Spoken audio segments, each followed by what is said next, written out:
So I think we're here in the forum, right? I said, no, I do understand. Agreed? So I'm going to call the meeting to order at 7:04 p.m. Meeting of the Montpelier-Roxbury Public Schools Board of School Directors. First item, we'll get it out of the way, it'll be very short, is public comment. Okay, no public comment. So tonight I'm very pleased to have Mike DeWeese here, former superintendent who I believe worked with Grant previously, and is now working with the Vermont School Boards Association to help school districts do what we need to do, which is find a superintendent. So I think what we'll first do is we'll just do some quick intros. I can also tell you who's not here. And then you can introduce yourself, Mike, and then I think we're gonna largely turn it over to you for Q&A and guide us through the search process. I also do, and I think an order of action related to this is, I have talked to CQ Strategies over the last couple days. And you're going to explain who CQ Strategies I'm are? about to explain who CQ Strategies yes. are. CQ Strategies has worked with the school district and other school districts on cultural competency and diversity, equity and inclusion issues. I've explained our situation to them, that we have a tight time frame to find a superintendent, but that cultural competency, casting a wide net, getting a diverse pool of applicants, and making sure that we find a leader who's also going to advance the district's already, I think, very admirable work, but very complete work in that field was a high priority both for the board and for the administration, and I think the staff, and certainly the community as a whole. And asked them if they could help us with a tight time frame to give us suggestions to do as much as we could do in that time frame. And they are excited that we're talking to them and excited to help. And they're going to give us a draft plan of some ideas on Monday. And they're willing to do some contracting throughout the process, and I explained to them the time frame we're on. So it'd be good to have a motion just authorizing me to work with them and to work out a contract with them for services. I'll have an estimate that I can bring back. If you want to give me a range, I don't think it's going to be terribly much, but I mean, they will want to get paid. So that's a quick item of business that we can either deal with now or we can deal with later. How about if I make a motion that you work with them to develop a contract which you would bring to us at the next board meeting? Sounds good. Does that sound reasonable? The only question is, do we want to have them start doing work before May 2nd, and are we going to? Oh, I would like yeah, we to do. amend that Yeah. contract. Okay, Amend okay, that so I take that motion back. I'll make another motion. Let's see. I make a motion that you just work with them and be reasonable. How about we settle in? Grant doesn't want you spending any more money. Yeah. Okay, never mind. I was going to suggest that we give you the ability to work up to a cost of $10,000 without having to come back to the board for separate approval, something like that. Why don't I make a motion that you work with CQ Strategies up to a cost of $10,000 to assist us in superintendent recruitment? Have a second? I'll second it. Any discussion? All those in favor? Aye. So now we'll go with introductions. Mikey and I have talked on the phone and emailed, but I'm Jim Murphy. I'm the chair of the board. In my real job, I'm an attorney and environmental advocate with National Wildlife Federation. I work directly on climate and energy issues, and I've been on the board. Well, I've been on this board since it was formed in October, and I'm also on the Montpelier Public Schools Board, and I've been on that board since a couple of years now. Let's go this way and that way. So I'm Lisa Frost, and Roxbury resident. So I've been on the board since we organized in October, and I do quite a few things for work, so I'll save that for another time. But I'm pretty passionate about education in general. So. Thank you.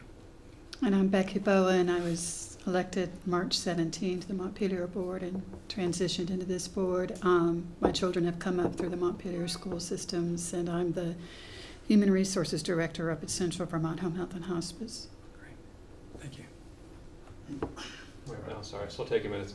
I'm Ryan St. Jack. I'm also a Roxbury community member. I've been on the Roxbury board since 2013. Went through the merger process, and I'm in here now with the new board and moving forward. Great. Hi, Mike. I know Mike from a past life, and I'm retired now, and have been on the Montpelier board and was on the merger committee, and now I'm on the Montpelier-Roxbury board. My name is Peter Sterling. This is my third year of service on the Montpelier School Board. Around 2000, I also served on the Doty School Board up in Worcester at K through 6, Sure. small school with 68 kids. And then in my professional life, I'm the chief of staff to the president and pro tem of the Senate. Thank you. Yep.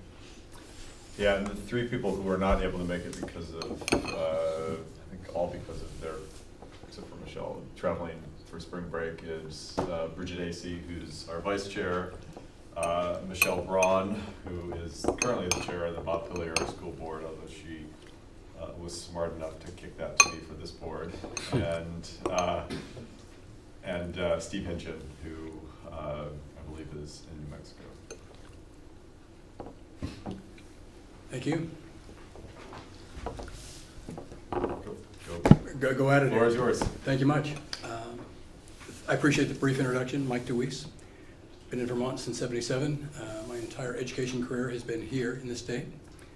Retired in 2013 after 36 years of service. 24 of those years was as a superintendent or assistant superintendent in 2 districts, Franklin Northeast, based out of Richford, and at the time, the former Chittenden Central District, based out of Essex Junction. And that's where Grant and I have some wonderful, warm memories of good years working together. I've done different bodies of work in retirement, all elective, all by choice, and it is rewarding for me to choose projects or decline projects based on whether or not I think I can be helpful and useful to the organization. My work is mostly in service to school boards and superintendents, so I work with both the VSA and your VSBA. And I have done other administrative searches in the past. This is the first time I've done it through VSBA, so Nicole Mason and I certainly have a close relationship, and I have the official binder, the official set of guidelines here to work from. So I think of the binder as perhaps being the science of the search, and hopefully I'm going to bring a bit of the art and flexibility and dynamics to it. So that's my role.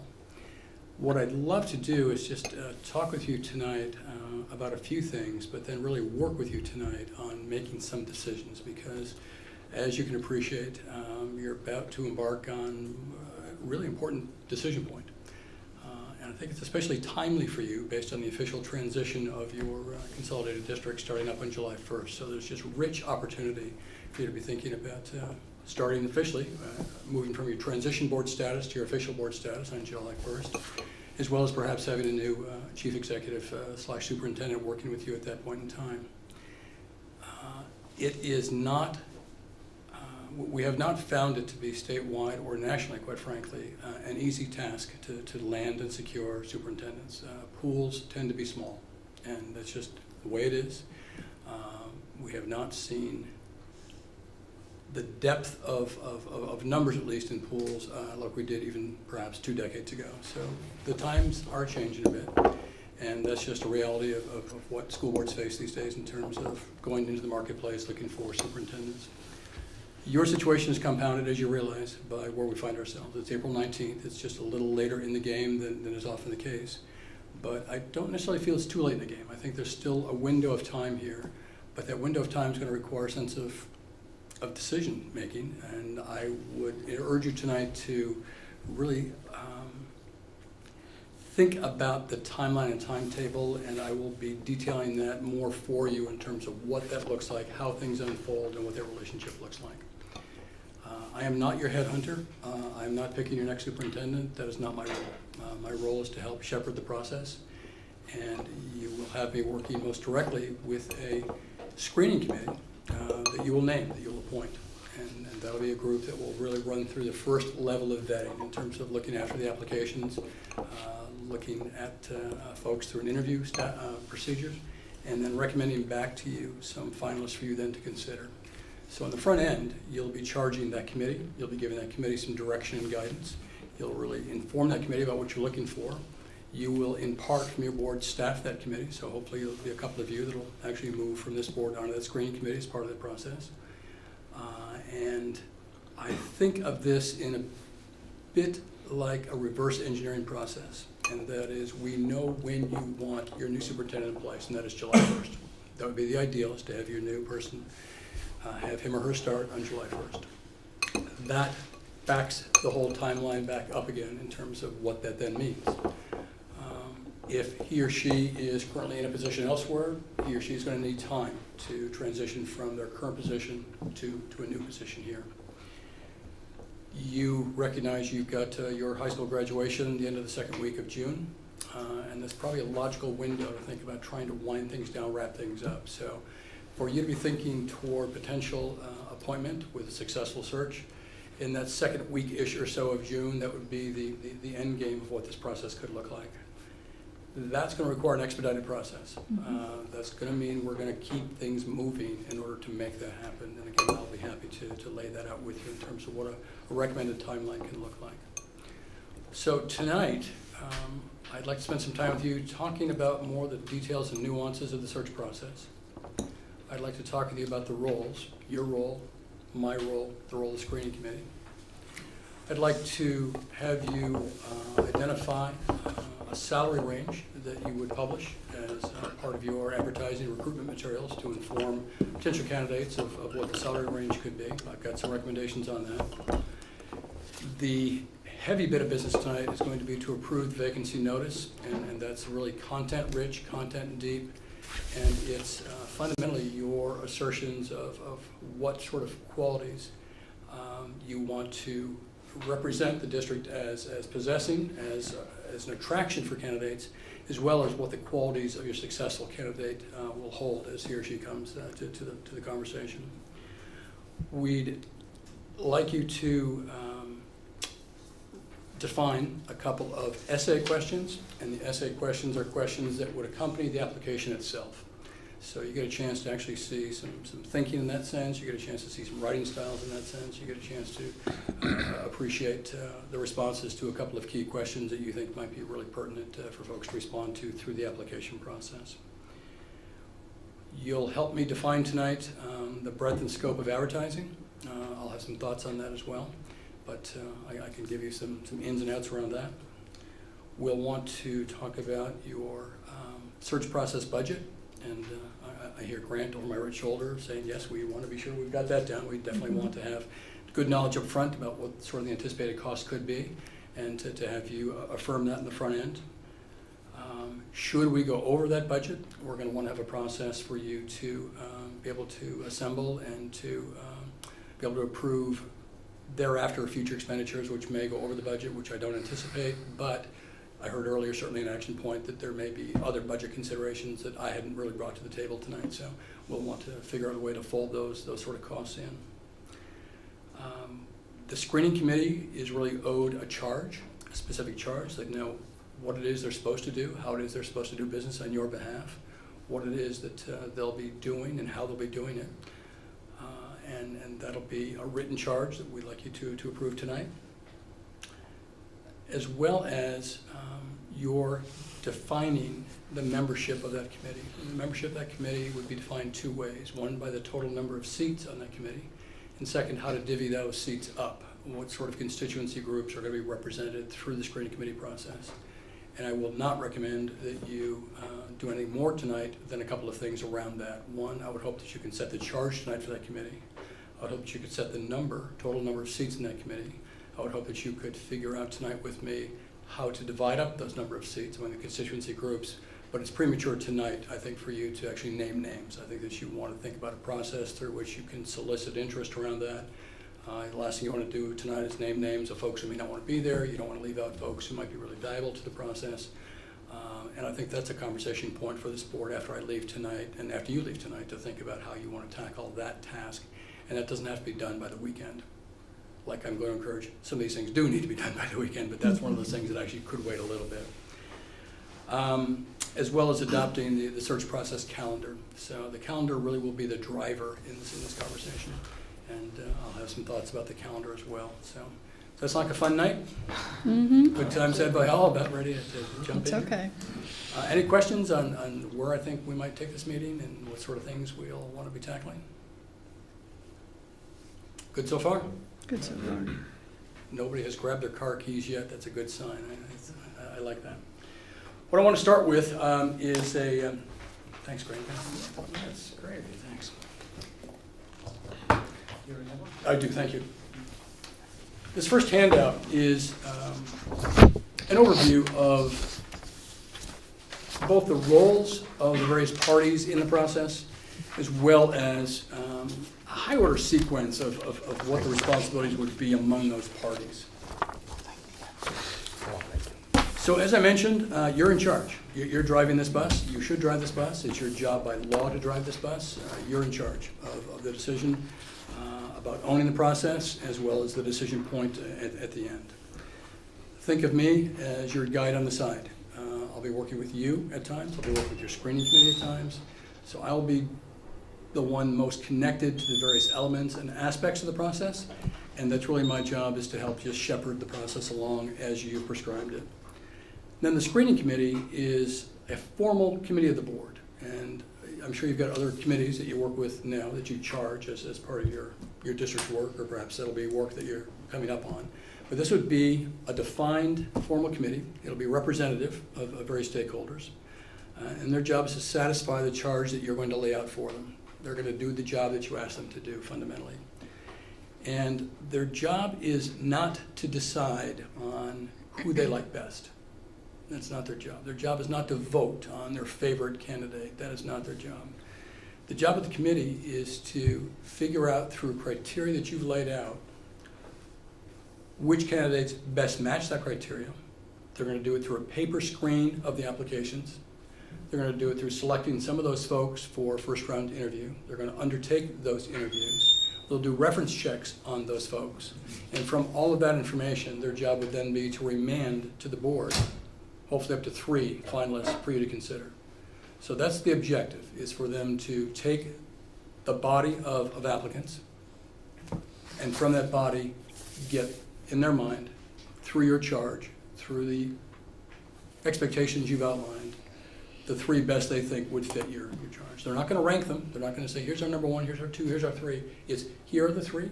Here's what we can tell you about the 3. Here's what we think the collective best 3 are. And then it'll be your turn to then receive those 3 and to then go through the process of making some decisions. So the board's job is to identify the desired qualities of the next superintendent. And I'll have some draft thoughts for you to just react to tonight. Again, you're going to set the charge for the screening committee. You're going to identify the budget tonight. And at some point in the near future, you're going to name members to the screening committee itself as well. So school's on vacation this week, is that right? True. Yes. Okay, so clearly next week at the earliest is when you probably want to start to get after, your promotion of this opportunity. Again, the screening committee is going to paper screen all the applicants. They're going to select some semifinalists to be interviewed by them. And following the reference checks and evaluation of those semifinalists, they're going to get to you a list of ideally 3 folks for you to consider. And 3 is ideal. 3 is probably enough for you to manage. And hopefully we can have up to 3. I mean, that'd be great. Then it comes back to the board again. Okay, so the screening committee's been doing its work. You now receive these 3 finalists. Your job is then to organize the big day. And the big day, typically for finalists, means come in for a visit to your district, getting a chance to visit your schools, getting a chance to talk to personnel, making themselves available for a public forum so that parents and citizens can come out and say hi and meet them and just hear a few things and maybe even give you a little feedback around their impressions of those folks. We probably ought to feed and water those folks. That'd probably be a good idea if we did that, 'cause it's going to be a full day for them. And then they'd be interviewed by you, likely in the evening, one by one, so you'd see all three in the same evening, and that would be a perfect schedule for that day. And once you've interviewed all three, you then deliberate over what you've seen. If you think you need to further vet one, two, or three of them, you would do that. If you think you're ready to make a decision, then you make a decision. But again, I'd be working with you at that step of the process as well.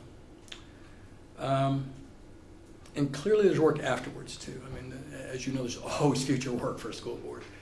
But after you've hired your superintendent, there's other decision points. I mean, part of the hiring process certainly is the contract details with that superintendent. Part of it is to affirm that superintendent's entry plan. And I'm a big fan of formalizing the entry plan so that the incoming superintendent clearly understands his or her expectations of him or her. They understand expectations of you as well, and it sort of becomes a compact of what that entry relationship is between the superintendent and board to really get things off on that perfect right step.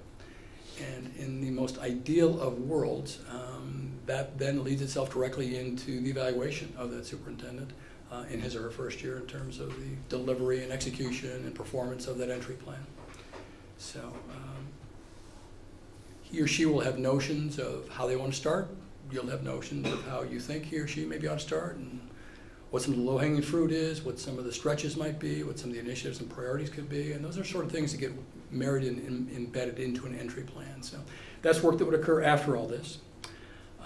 And then VSBA does offer some joint training to really hit the ground running again, so that the board and superintendent relationship is off to the very best start it can be. And that's a shared training that comes at no charge to you through your membership with VSBA. So those are sort of down the road things after the fact, but we need to get there first. That's our job, is to get there first. So does the process at the higher order here make some sense, Becky? The process makes sense. I just have some housekeeping questions Absolutely. after you. How effective do you think it is to go beyond just doing a Vermont or Northern New England search? Is that an effective, should we, if we decide to do that, is that something we need to do from the get-go? Do we want to go outside of the area, or? Yeah, here are my thoughts on that. My thoughts Please. are that the required process through a VSBA search means a defined application approach. Yes. And the defined application approach is called School Spring. Mm-hmm. It's an electronic platform by which folks submit their applications electronically. It enables the screening committee and the board to review things electronically of these candidates' submittals. And the cost for doing School Spring is the same cost whether you're thinking locally or nationally. So it is a national platform, Okay. as it sounds like you're familiar with. And because of that, we've been finding that is the single best way to draw a candidate pool is through School Spring. Now, there are other national opportunities as well, many of them at no cost to you. Many of them come by way of the National School Boards Association, through the American Association of School Administrators, in which they have classified ads of sorts, typically online, that typically come without cost. So there are ways otherwise to get the word out beyond the state. I don't see a good reason to narrow your search to an in-state search only. I think that if you're going to cast a net, we might as well cast the net. And you can structure your mission and vision statement within the search Yes. documentation to encourage people to apply that might not otherwise be just within Vermont. So. Exactly. Yeah, Mhm. precisely right. And Mhm. certainly in-state, we've got other vehicles, other means of communication to sort of get the word out as well. Sure. There are other networks certainly in-state within the region that we tap into.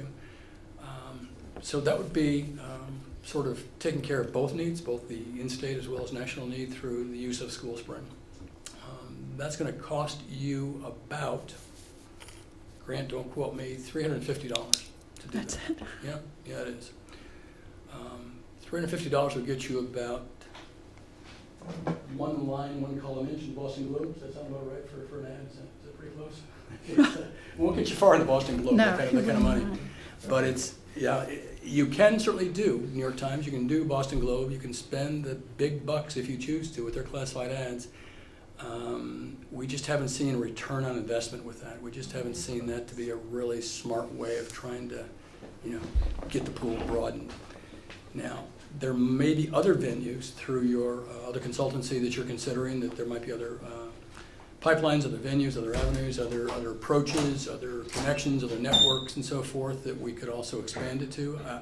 I'm anxious to learn more about that myself, so that'll be interesting. But Becky, my advice to you would not be to just think, not to close out any options, I guess is I what agree. I'm saying. We might as well I cast the agree. widest net No. possible.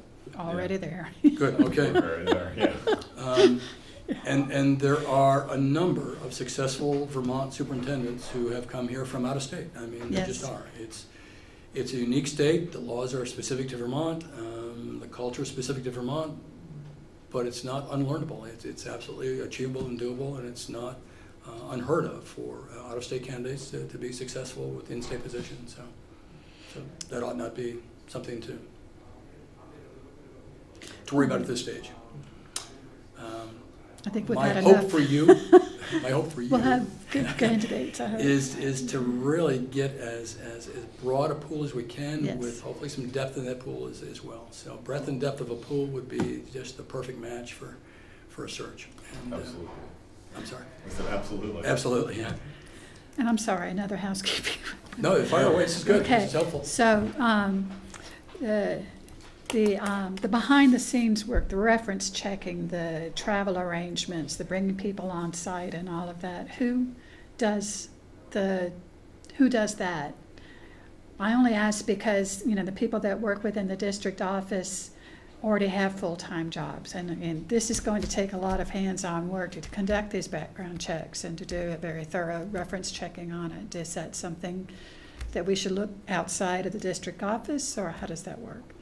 I've begun a conversation with Tracy and Heather and Okay. Grant. My purpose in those conversations was to learn your landscape a little bit, Okay, to see what level of support exists within your central office, to see what the expertise is. Typically, central offices have somebody who plays point with School Spring, and you do. Her name is Heather. okay, And Heather's ready to talk with me about work, hopefully, that we accomplished tonight, ready to put that into motion, ready to get that School Spring ad posted. okay, And once she does that, I'll need one other favor from Heather, and that is to give the keys to School Spring to the members of the screening committee once they're named by you. yes, And at that point, Heather's pretty much hands off of the School Spring responsibility. That becomes then your job in the screening committee. The screening committee's job first, your job second, to then make use of those materials. okay, So that's one example. The screening committee, I'm going to recommend within your charge that they be responsible for the primary reference checks. yes, That be part of what they do, and that we give them adequate time to do that as well within committee. So it's all going to be part of this timeline that I'll lay out for you tonight. The copies you're holding right now are compliments of work that Tracy took care of for me today. So I think there are ways for us to figure this out. And I've worked in a couple of central offices. I understand exactly what you're asking about, the concern and interest you have about not overburdening folks. That's my interest as well. okay, The volunteer work of your screening committee, that's heavy lifting. Those are folks who are going to want to be at every meeting. Those are folks who are going to want to be ready to do their homework offline. Those are folks who want to be committed to this interest. So I know you'll be intentional and thoughtful about who it is you eventually name to the committee. But those are the folks that will be doing a lot of the work. yeah, In terms of the looking down the road, maybe you're thinking about that as well, Becky, like the final day, the site visit day, and so forth. Often that's a divided responsibility. Typically, often a principal will sort of play point with one of the candidates, another principal with another candidate, and right, just sort of be their shepherd for the day. Set up the schedule. Certainly, I'll be the one communicating with correspondence and so forth with the applicants and the semifinalists and the finalists. I mean, that's all work I'll do on your behalf. So that won't fall to you. That won't fall to your central office. That'll be work that I'll be just tending to. That's part of what you're paying for me to do, frankly. and last but not least, community involvement in Yes. the screening process, or at what point do you see community involvement? Is it from the very beginning, or at the final interview? Where do you see that coming in? I see it as mission critical. I see it as essential. I also see it with respect to limitations of the timeline. Mhm. So places where I see community/parent involvement would be with membership on the screening committee, Mhm. with well-informed opportunities to meet the finalists and to have a chance to visit with them, to have a chance to provide you with their feedback about them. And those are some key opportunities I would think for folks. Okay, good, Jim? thank you. Yep. Hi. I- We use a policy governance model here on this board. How critical is it, do you think, we hire someone who's got experience with policy government? Hold on. We actually haven't formally adopted, this board has not formally adopted policy governance. And I don't Okay. think we are gonna formally adopt it. I think we're gonna do a governance by policy model that's gonna be this. Okay, never mind. All good. I have a fast. question. I haven't. Go over to you, go ahead. It doesn't say here, which doesn't mean it's not being done, either the screening committee or the board, how often does somebody from this district go to the other person's district for an interview? In other words, for a visit at their district? Oh, where they Site are visit, now, for yeah. example. Yeah. In a process where you've got months and months and months of time, you can go visit as often as you want to. We'll look at the calendar tonight and see how feasible that might be. It may be possible, it may not be practical. It's one of those sort of conversations. Well, and it depends on where they are. It depends on where they Yeah. are and what you need to know and what you need to hear. And what the best ways to get that information. But not are. impossible. Not impossible. No, never. Nothing's impossible. Nothing. Thank you. Nothing's impossible. Sure. Right? Just, so general question. So Sure. this is my first superintendent search. Congratulations. And, You're I gonna earn your keep- stripes on this Keep one. getting told that, no, this is such, that's so different, it's so different. You guys are in a unique position right now. And not having gone through this before, Yep. how is it that unique? I don't have a personal comparison. So can you give me kind of like the ideal world? Like if we were doing a superintendent search in the ideal world, what would the time frame be in terms of when we were applying? Like how is it gonna be that different? Obviously we have a Yep. tight timeline, there's no denying that. Yep. But overall, like what are the big things that are gonna be unique and challenging for us to address? It is, I'm going to talk with the audience of administrators in general as I start my answer. Thinking principals, thinking central office folks, thinking already sitting superintendents elsewhere. Those folks at this date would already be under contract if they're working next year already somewhere. Searches ideally would start middle to late winter, and that would capture that window before they're perhaps coming back under contract or could be released easily from contract. So we're a few months behind what I would consider to be the ideal window. That's part of the answer. I'm not sure I'm fully answering your question. Just nudge me again with. I mean, is it really the time frame that is our biggest challenge? I mean, are we really No, limiting no, ourselves? your biggest challenge is the pool in general of superintendent candidates. That is the challenge that So you and that every other is- board faces. Okay. Yours is just, the wrinkle you've got is the timeline. And we might as well talk straight up that this may not yield a satisfactory result. Right. You may not be okay with where this ends in June, and if that's the case, you might have a sense of that before then, and if not, you'll be making decisions in June about what that all means. It's not the worst thing ever to think about other opportunities, whether it be short-term interim, longer-term interims. That's a fallback position. I certainly don't advise you start there. I think that's potential opportunity lost by starting there. So there's that. I'm aware of another district in the state this year in which I believe 3 individuals satisfied the board's interest. One by one were offered the job, and one by one turned it down. That's painful. So there's that, which is why we want to be as earnest and as straightforward and honest about representing who you are, what you want, what you're looking for, and what a match would look like. This is a marriage of sorts that you're talking about. I mean, the nature of the board-superintendent relationship, again, from a superintendent bias, I've never done what you've done. I've never sat on a school board, but I have sat in the superintendent's chair for more than a little bit. it is absolutely mission critical that that be a strong, solid relationship for the health and well-being of the district. And that's responsibility of both parties, but it's all about the match. And I'll give you my little spiel, I guess. Can I keep talking? Is it okay if I'm doing this? Go for it. Yeah, As you're getting to know I'm a talker, I guess. that's very helpful. There's an old body of research that is as ancient as the day is long that it talks about person-environment fit. And the whole research is about skilled people can be very successful in some environments, and the same person can fail in a different environment. And it's all about matching that person with that particular environment. And is there a dovetail of skills and experiences and opportunities and relationship and all those sort of good things? There are sitting superintendents that may be interested in this position. And I would not offhand discount their candidacy. It may simply be that matter of person-environment fit, and this may look to them to be a better fit than perhaps where they are now. So I wouldn't discard that as a potential sub-audience of your candidate pool. I would encourage you to be open to those potential candidates. I also direct the Vermont Superintendent's Leadership Academy, and it's in its 5th year right now, and that's an academy where we invite aspiring superintendents into a year-long academy, and we expose them, introduce them to the world of the superintendency.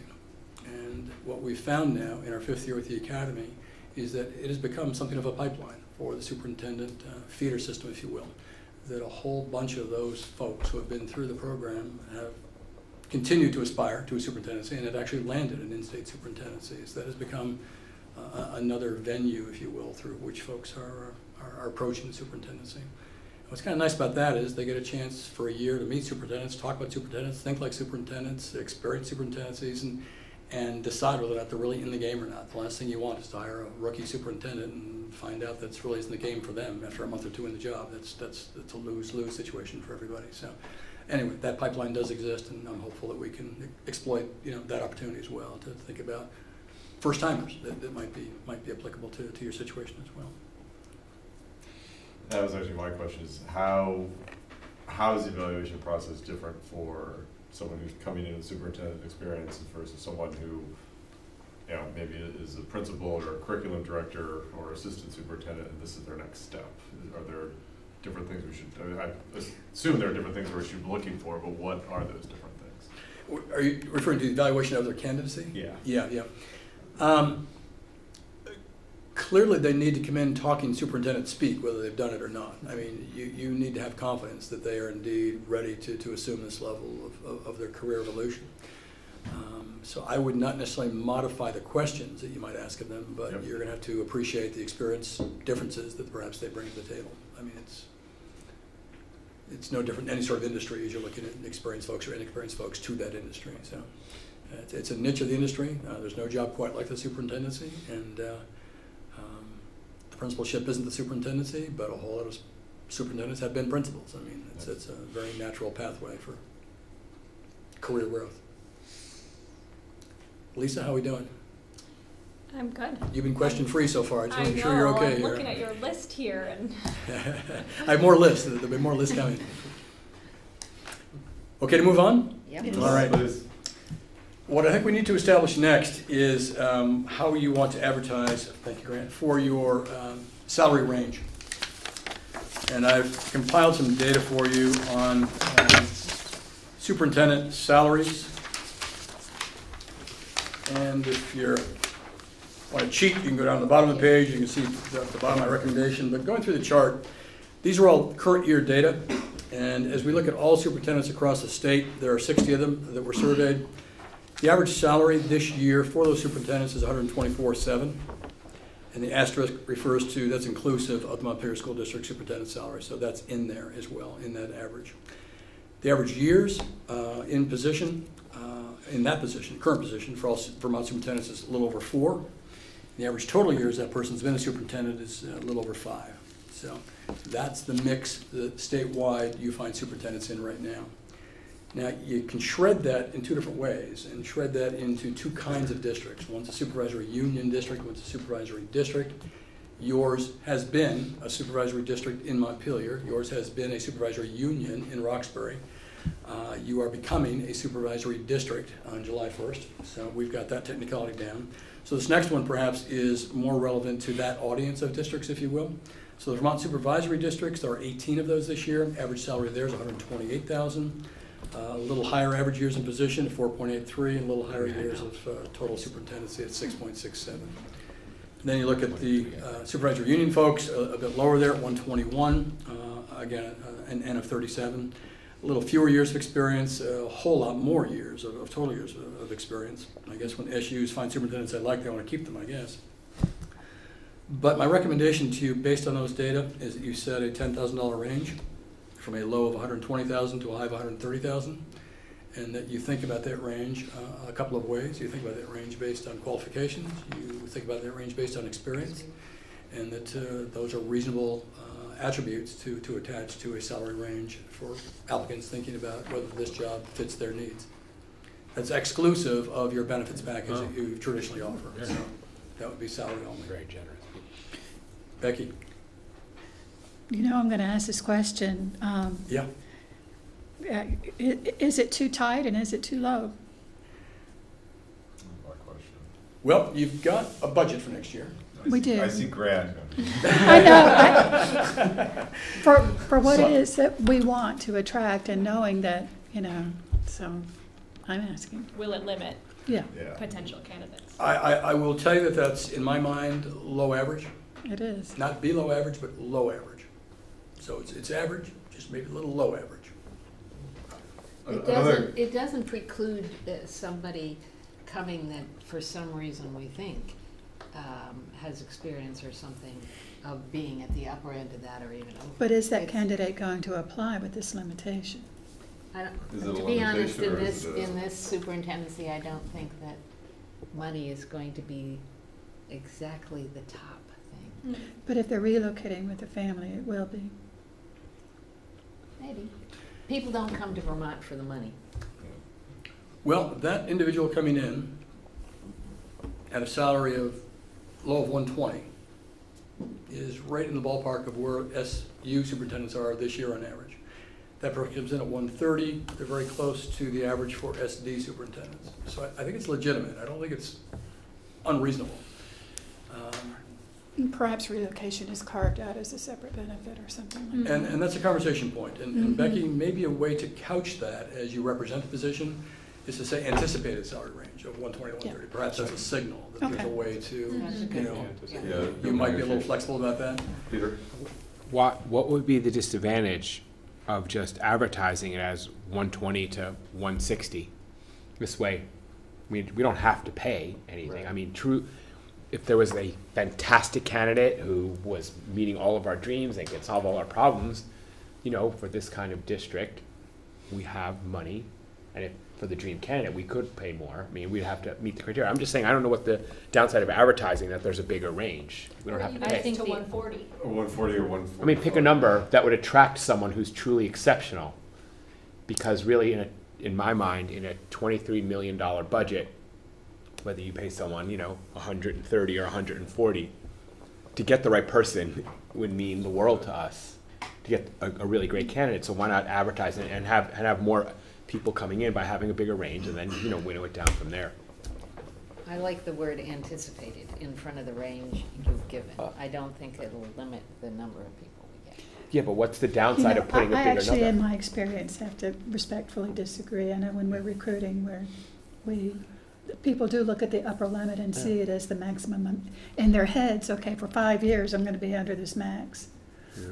whether that's legit or not. And if they're moving with a family, I don't see that there's harm done in popping that 130 up to 140 or even a little bit higher. My reaction to it is sort of the Lake Wobegon effect. And that candidates tend not to look at the low number, they tend to look at the high number because Mhm. they know they're exceptional, they know they're special, they know they're above average, and therefore might expect that higher number. And it can make negotiation over final contract salary just a little more awkward for the board, if not sometimes impossible for the board, based on expectations on the front end. So, So Okay. it might obligate That's us legit. to, How would it obligate? That's Well, what it you might do. also signal to it sets an Expect. expectation that, Yeah. yeah. It might say to a candidate that, like, wow, we put the 160 out there for the star candidate, and you're not it, which is why we're offering you 126.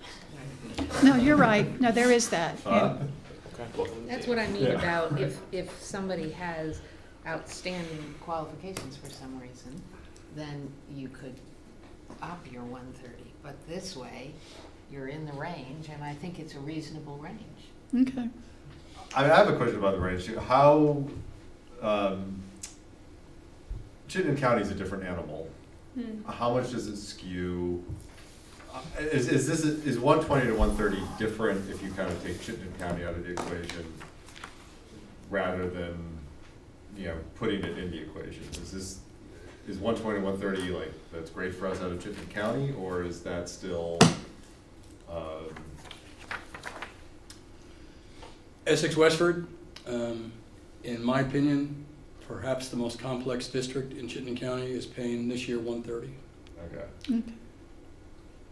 Burlington this year is paying 154. Champlain Valley, whose superintendent has been there a long time, Yes, yes. 173. Colchester, 136. Montpelier this year, 127. South Burlington, 159. So yes, Winooski, 138. Milton, 129. Springfield, 134.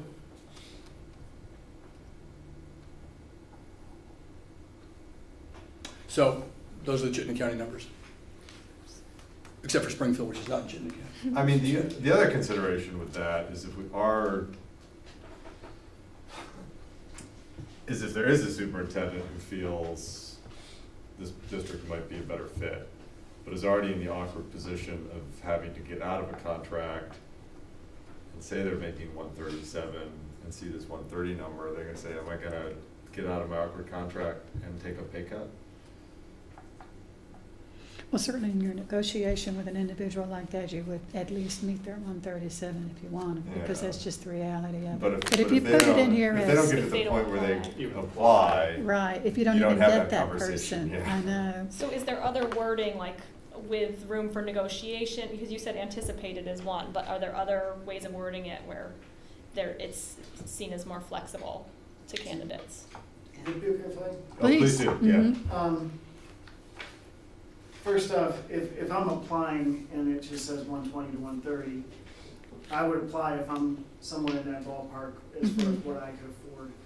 I would not take the job if it was offered to me for less than 130 because I know you can afford it because you said you could. Right. And to me, that would be my starting position. Mm-hmm. So I appreciate the anticipated language, and I think that is probably enough gray language that people would understand that it might be a little less, it might be a little more. I would urge you to stick with 10,000. I think a range of 10,000 is enough. Otherwise, it just gets too, ambiguous. I do want you to bear in mind, realize we had $0 budgeted for this. Yeah. 0. So in that first year, I get $23 million budget, but it's not $23 million, we have requirements, and we have 0 budget. It's already spoken for. If you were to change this at all, I would say maybe you could consider 125 to 135, which would put you, I think, where maybe it's not so much lower average, but maybe it's more average than, but other than shifting it maybe 5,000, I would either go with this or shift it by 5,000, but I wouldn't change it other than that, just my 2 cents. Can we do something which I often see? Can we say competitive salary and benefit package commensurate with experience and leave it at that? Or is there an expectation that there's a salary range, the numerical salary range? I would say because you're casting a wide net, that people might not know what that means in Vermont. So if I'm in California and I see commiserate, wouldn't know if that means 100,000 in Vermont or 200,000 in Vermont. But could But 5 seconds on Google give you at least an estimate? Yeah. I think it would be better Perhaps. to put in a number because out of state has exceedingly, what I said in the beginning, people don't come to Vermont for the money. Yeah. They're coming here, if they were a superintendent in Massachusetts, they're gonna come here probably with a pay cut. But they'd like to know the range of what that is. There's also a candidate pool, not just from Massachusetts, but elsewhere, Yeah, that right. could be at a transition point in their career where they might be eligible for a pension in that state and ready to leave that state and continue to work elsewhere. And salary becomes a different conversation for those individuals.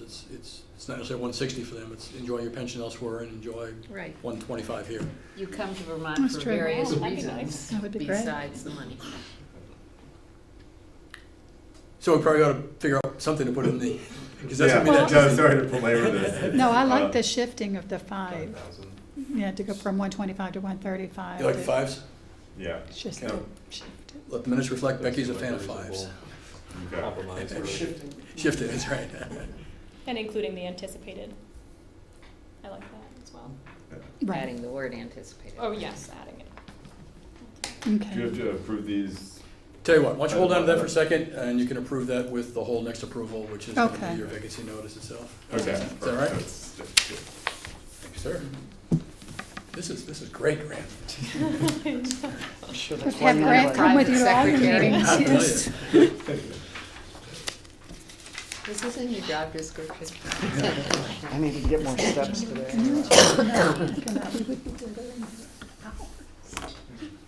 I would be. So what we need is we need some standard notice that can be used umpteen different ways. Can be used in School Spring, can be used on AASA job boards, can be used, something that passed out at state meetings, can be used through multiple purposes. So that is what this intends to do. The look of this, other than the word draft, is pretty traditional in terms of how things look. The depth of it is pretty traditional. You already know there's an edit on the last paragraph of the last page, which will now say salary range anticipated, 125, 135. Why don't you take a minute just to read through this on your own, and we'll talk about it in 2 minutes.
actually thinking you could put a sentence in here about Vermont consistently being ranked 1 or 2 best places to live in the country or something like that. Becky, if you've got that language, I'll happy to use it. Just put it right in there. Okay, I'll send that to you.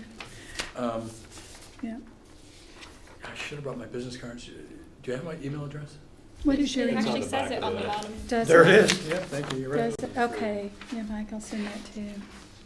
So I now know you're hyphen free, so I can lose the hyphens. That's My right. Yes. And that paragraph about Montpelier, it was borrowed liberally from your municipal website. Sure. So Yeah. it was well written. I just took it, quite frankly. This has been informed a bit by, I think, your administrative team. So some of this has come from their input, which I greatly appreciate.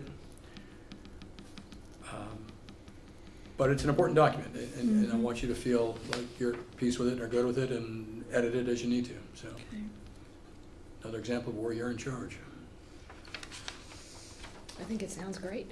Yeah, I think sounds great too. For the Roxbury folks, we talk a lot about Montpelier and have one line on Roxbury. Should we maybe add another line or two describing that community a little more? Wikipedia was a little light on Roxbury. Yeah. Not too surprising. I mean, we're a small rural community. There is, I'm not sure without what we'd going, say. right, without going into the cliches of small town life, we're not gonna say a lot more than what's already there.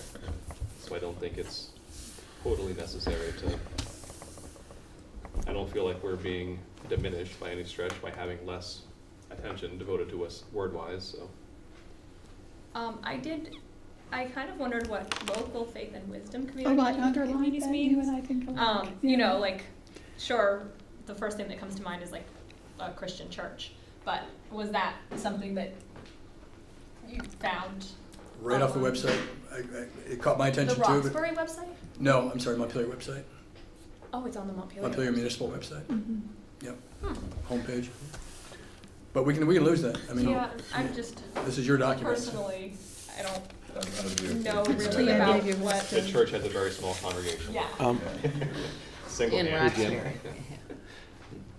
Would faith communities do it? Would that Even that, I think, might. lose the whole? Yeah. I think Montpelier has a more active, like, faith community. But that Population. wasn't, Oh, that oh, wasn't good point. intended, that wasn't intended for Roxbury, it was No. intended for the It's district. broader district. I think of you as one district. Oh, residents of the district. Oh, okay. But if So- that's not clear, let's make it clear. For some reason, I didn't catch that next sentence Probably should have been a new after paragraph, the that's probably 700 why. residents was not about Roxbury. New paragraph, or should we be more explicit about district, or what do you think there? You know, what you It's a- could do is you have the first sentence, then you say Roxbury is a town with about 700 residents, and then your next sentence starts with Montpelier is a small town with big city amenities, or the capital district has big city amenities, or something like that. So move Roxbury up to after 8,000 people, is Mhm. what Yep. you're saying. Yep, Mhm. yep, contextually that makes sense. And then Montpelier is a small town with big city amenities. Give us enough time and we'll just crunch this. It's good, it's all right. This is more for us, but, Yeah, go ahead. so, not lost on anybody, we were the first school in the country to fly the Black Lives Matter flag. Yes, we were. I personally wear that as I'm proud of what we did, and I think somehow reflecting the fact that this board, this community is willing to embrace leadership of really stepping ahead, and you know, we want candidates to apply who are ready to do something big and bold and exciting, not necessarily in, as far as race relations, but anything.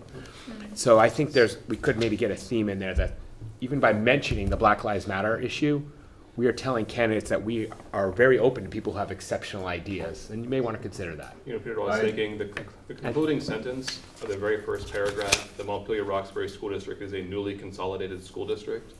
I feel like that needs to be expanded upon, and the theme that you're going with new ideas and new leadership and let's do big new things. And by could even fit. mentioning the Black Lives Matter, that's an example of like, we're open to really interesting ideas that help give the kids an educational experience that is exceptional. That's what this is really about, right? We want to hire someone who's going to give kids an exceptional education experience at price. And so then, but somewhere also in here, I wonder, given some of the emails we've got from parents, if we should say we want applicants who value diversity. And I don't know if we can be as bold to say this, but just maybe be blunt. We are a pretty dominant white community, and we need what? We're too white. Yeah. Okay, we could say that too. But by saying something about, because we're a dominant, predominantly white community, we really would value applicants who understand the importance of bringing diversity into all aspects of the educational experience. Like, we, you know, So I'm maybe not going it- to fall on my sword over this, but somehow mentioning an applicant who really understand the need to bring lessons about diversity in. So And maybe I don't know where to the put it. number two We do that have number says has two. sensitivity to issues of diversity, equity, inclusion, and cultural competence just About- needs a little yeah. beefing up. I would say something about not just sensitivity, but Yeah. it's kind of committed to Demonstrated leadership. See, that's the thing. Competence. Sensitivity means you've got a problem. There's a problem in the school. Oh, I understand. That's what it means to me. There's Is committed to, that's what I'm saying. Let's leadership. change It's that. leadership is what we Change want. the verb. Sensitivity is more reactive to me. Yeah. So, and I think we've heard from constituent Demonstrated people about leadership. that this is important Yeah. to them. Yeah, It's and I was important. thinking a line along yours, but maybe expanding on it and saying this, Okay. the district has been, Is committed to. is committed to, but also to say, other things too. I mean, we've been out front in personalized learning, we've been out front in proficiency-based learning. And we're the first district in the country to fly the Black Lives Matter flag. Maybe throw a sentence like that in, so it kind of gives And a little energy to, that we're on the cutting edge of some things. and really, we want a leader who's going to help us develop those ideas, Yeah. which we didn't always have. Like some of the environmental initiatives we had talked about on the Montpelier board never came to fruition, like moving to non-diesel buses. Like we would do that in a second if we could make that happen, and the community would love it. So anyway, that's my thought. So those are great ideas, and I want to incorporate them. I don't know how right this second. Would this be a good time for a 5-minute board work session to just punch this up and mark it up and edit it? Would you want me to sort of take your remarks and try to fold them in here? You've got the language down better than I do around this important stuff to you, so I don't want to compromise in any way what you want. Let's take 5 minutes and put, Okay. because I really think even though we talked a lot, I think it's like a sentence or two. Okay. Huh? Yeah, yeah. One-page document. Huh? Do you, while you're thinking about a sentence, do you think it makes sense to, you know how it says the district has 4 schools and it lists the 4 schools? With the discussion about Montpelier-Roxbury, do you think it's worth saying something like the district encompasses the city of Montpelier and town of Roxbury and has 4 schools? Just to kind of make it obvious that we are talking about 2. Sure. It's a hard thing, I was thinking as I read this, that's a hard thing to explain. So if you are in Vermont, you'll get it. You can Maybe. Google it and you'll get it. Maybe. If you're out of state, it's an anomaly, Vermont is in general, and this is another anomaly. You're gonna have to do some work to figure that out, because you won't get Roxbury in Montpelier, right? I mean, I was trying to figure out how to say that, I'm not sure how you do, but maybe that's a good thought, of includes the town of Montpelier or the city of Montpelier, what are we? And That's what I was the thinking. town If of you're an Roxbury. outside person, you'd be like, well, the city is this and the town is this. My assumption would be the town is part of the city. And Google Maps shows them here and there. Yeah. Yeah. That's what I'm saying, yeah. So this is 5 minutes of board right time, is that where we are? Is that? Yeah, I sure. think Okay, so. cool, thanks.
I've got at least. Wonderful. Okay, so. just- Yes. Whatever you've got, I trust you. It's gonna be great, yeah. Okay. That's not true. Do it verbally now, or? Negotiate. Do you wanna try to capture? What I'd like to do is Got see a it. copy of what you've got, if it's A legible. working document. Okay. And, Okay, Do you it's want somebody who semi-legible. doesn't want to do that? Jim, the point of the activity is to have the board actually adopt that as your Yeah, biggest okay, notice. so, yeah, what I've circled is what we're We're changing. late. This Oh, yeah, sentence, no, there's no doubt in my mind. And then the But first lot, is it first school in the nation to possible? fly the Black Lives Matter flag, I've had a conversation with Mike. and then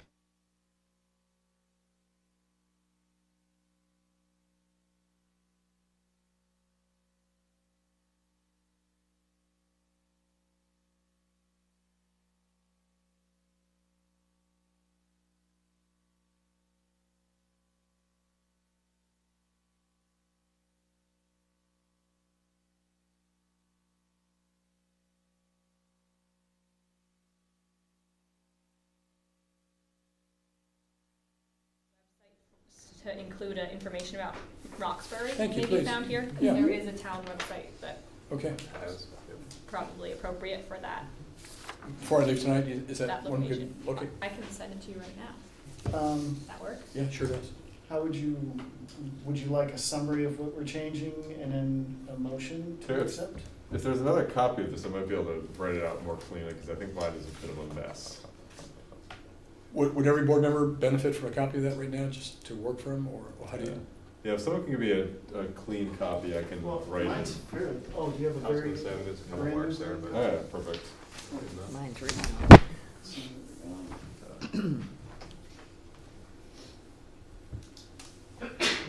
Bless you. It's contagious, isn't it? I wish you luck at it. It says the coffer. Tina's like typhoid Mary then. Mhm.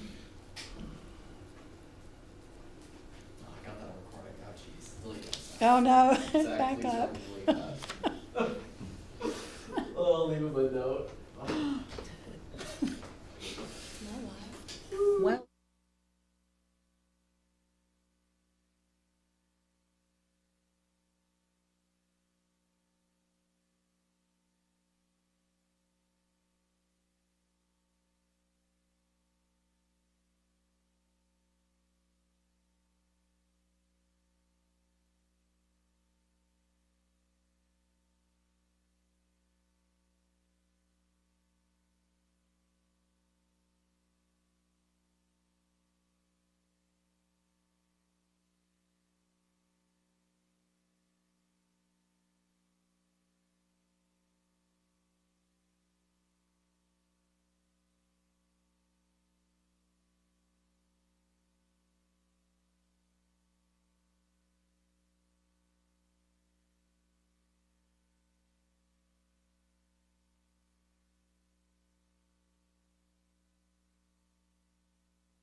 The changes that the Better board ask is Jim. making is, first, removing the hyphens.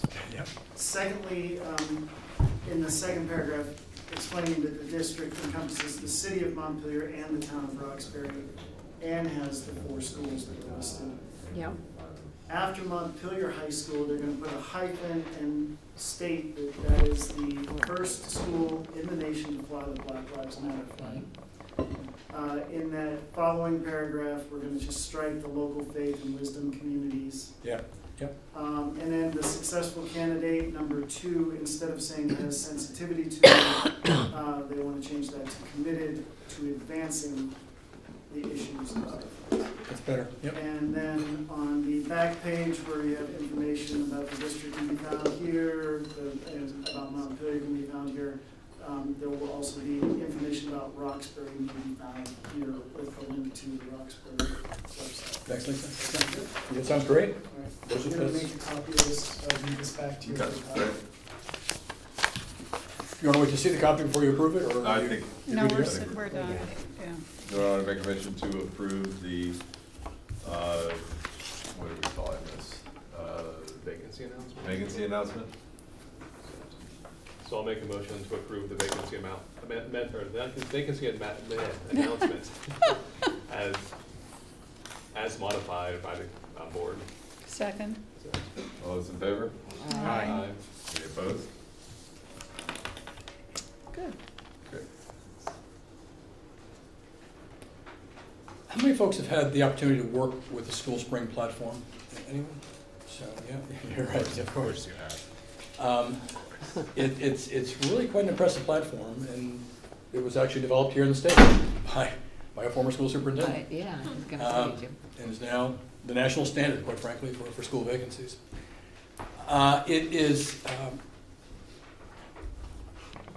It's absolutely reasonable to work with when you're receiving the information. We're only going to be dealing with complete applications, and on School Spring, complete applications means the following submissions. It means resume, it means cover letter, it means the opportunity for transcript background review, as well as up to 2 essay questions that they would respond to of your choice. So that's what I'd like to do next, is to talk with you about what those questions might look like, what sort of information you want the screening committee to consume. And obviously, once you get the applications of the finalists, you'll also be getting a chance to see the finalists' answers to those questions as well. So, a whole bunch of other questions get asked of the candidates. There'll be 10, 12, 15 questions during the first level of interviews by the screening committee. There'll be probably that same number or so by you of the candidates when you see them as well. But these will be a chance to have them commit in writing their answers to a couple of essay questions. So let me just pass out some examples and just see if any of these tickle your fancy. With the exception of the last one, number 18, I guess it is. These are all ones that have been used by other boards. So instead of reinventing the wheel necessarily, we can at least look at what other boards have tossed out there. So I'll give you 2 minutes to read this as well, and then we can see if any of these fit your needs.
Not tonight, I mean the General Assembly. Not anytime soon, Yeah. but I would say May. right around the time the snow stops. Although, Maybe. Definite maybe.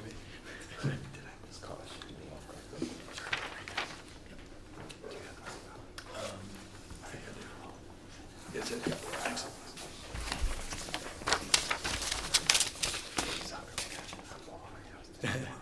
Okay, thanks.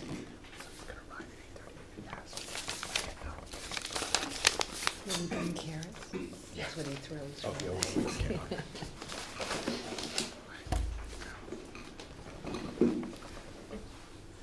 So has anyone added a question? Not, no. Excuse me? Not yet. Adding a question? No. No? You can work with what's there? Did you say 2? Is that what you're aiming for, 2 questions? Yes. Mm-hmm. You're allowed up to 2? You can choose 0, 1, or 2. That's the range of essay questions that school spring allows for. Oh, I just thought of something. Oh, no. Oh, no. Too late. Well, actually, we could put it in the question if we wanted to make a note that unlike most communities in Vermont, our school population is growing. Oh, that's yeah. That's something That's that would be a nice thing to mention. Although that's to something you could tell a candidate. I'm That not is sure it would something. affect you We don't need to applying. put it Yeah, and it might sound, I mean, I think that, We can't control it. huh? We can't control that. True. Right now. 5 years from now, that may not be the case. Yeah. Okay, never mind. I just thought of it. I think it is useful. Well, just so we could start the discussion, I love 16 and 18. I'll tell you what, the good way to approach it, why don't Oh. right now you circle 3 you like, Okay. Oh, 3 I like, okay. Three, okay.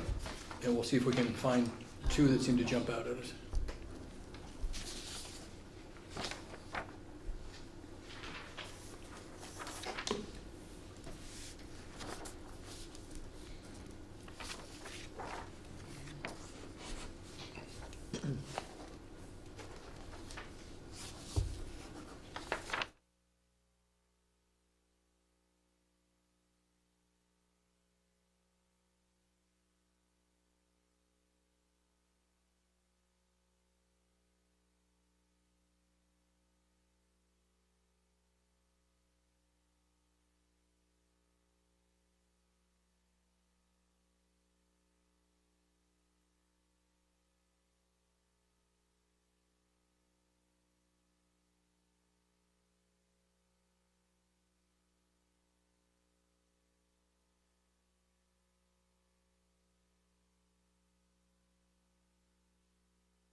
Billiards, let's run the table, shall we?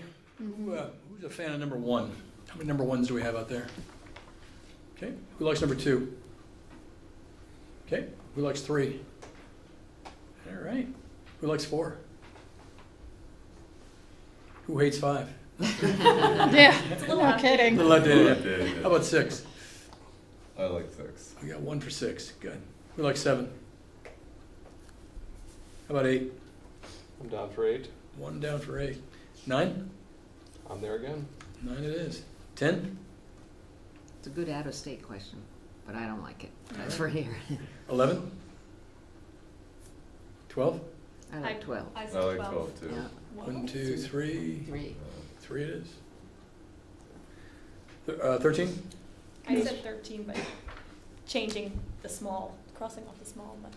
Just unique. We can edit it, but you still like it, is it? Mhm. So we got 3 for that? Yep. Okay. 14? 15? You don't get to vote. Honorary, but I like 16. I like Me 16 too. 3 and 16. 17? 18? 18. Ooh, almost a home run there. 4? I would say 17, but the way you choose them, oh, of course the budget. Budget. Well, with 4 of you, it's at 18, can we just use 18 for sure as one of them? Yep. Okay? I wanted to say that I'm thinking about this as a general as I think about general assessments, and since it's a general question, you want it to be open enough that you can see how somebody's gonna answer it. In other words, open enough so that you find out what they're really thinking. So enough open-ended opportunities to learn. So we're lobbying for one over another, as you said that? Were you pushing for? No, I'm just saying that as I looked at the questions, that's what I wanted. I didn't want any very specific. I might ask those if I was on the steering committee, but Sure. for an essay, I want to leave it open so that you can either wow me or hang yourself. Tell you what, we're going to focus right now on 12, 13, and 16. Okay? 12, 13, 16. Pick the two you like the most.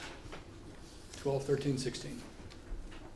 And for 13, we're open to maybe striking everything after challenging, I mean, because it's not really, I would say unique should stay, but small and rural, maybe maybe leave out.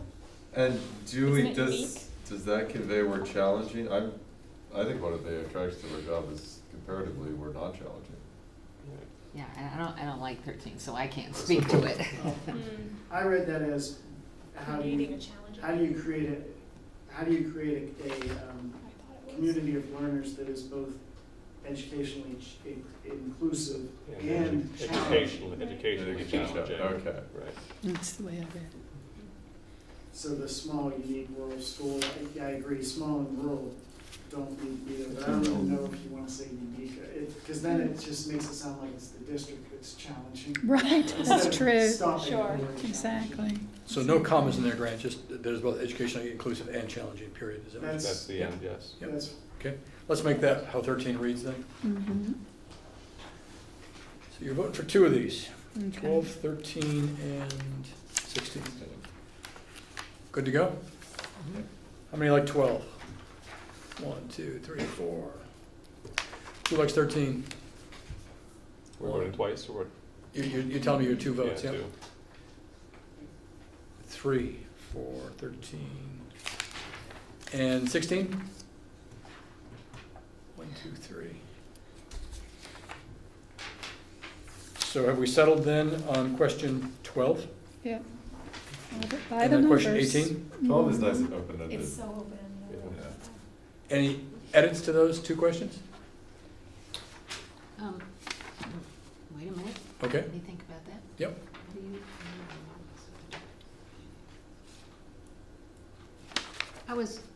I was hoping to get a question in that had the word leadership in it. And so I was trying to think, could we say?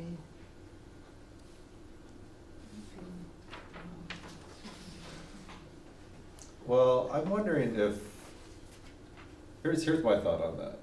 But that's a good question. I'm okay with it, now Well, that I've thought my- about it. But that's what I'm looking for, and That's what maybe we're I looking wait for and in see the if that's answer. what I get. That's kind of my thought too. I mean, I Okay, think yeah, both okay. these questions invite someone to talk about their leadership. Okay, And yep. if they don't, agree. that should tell us something.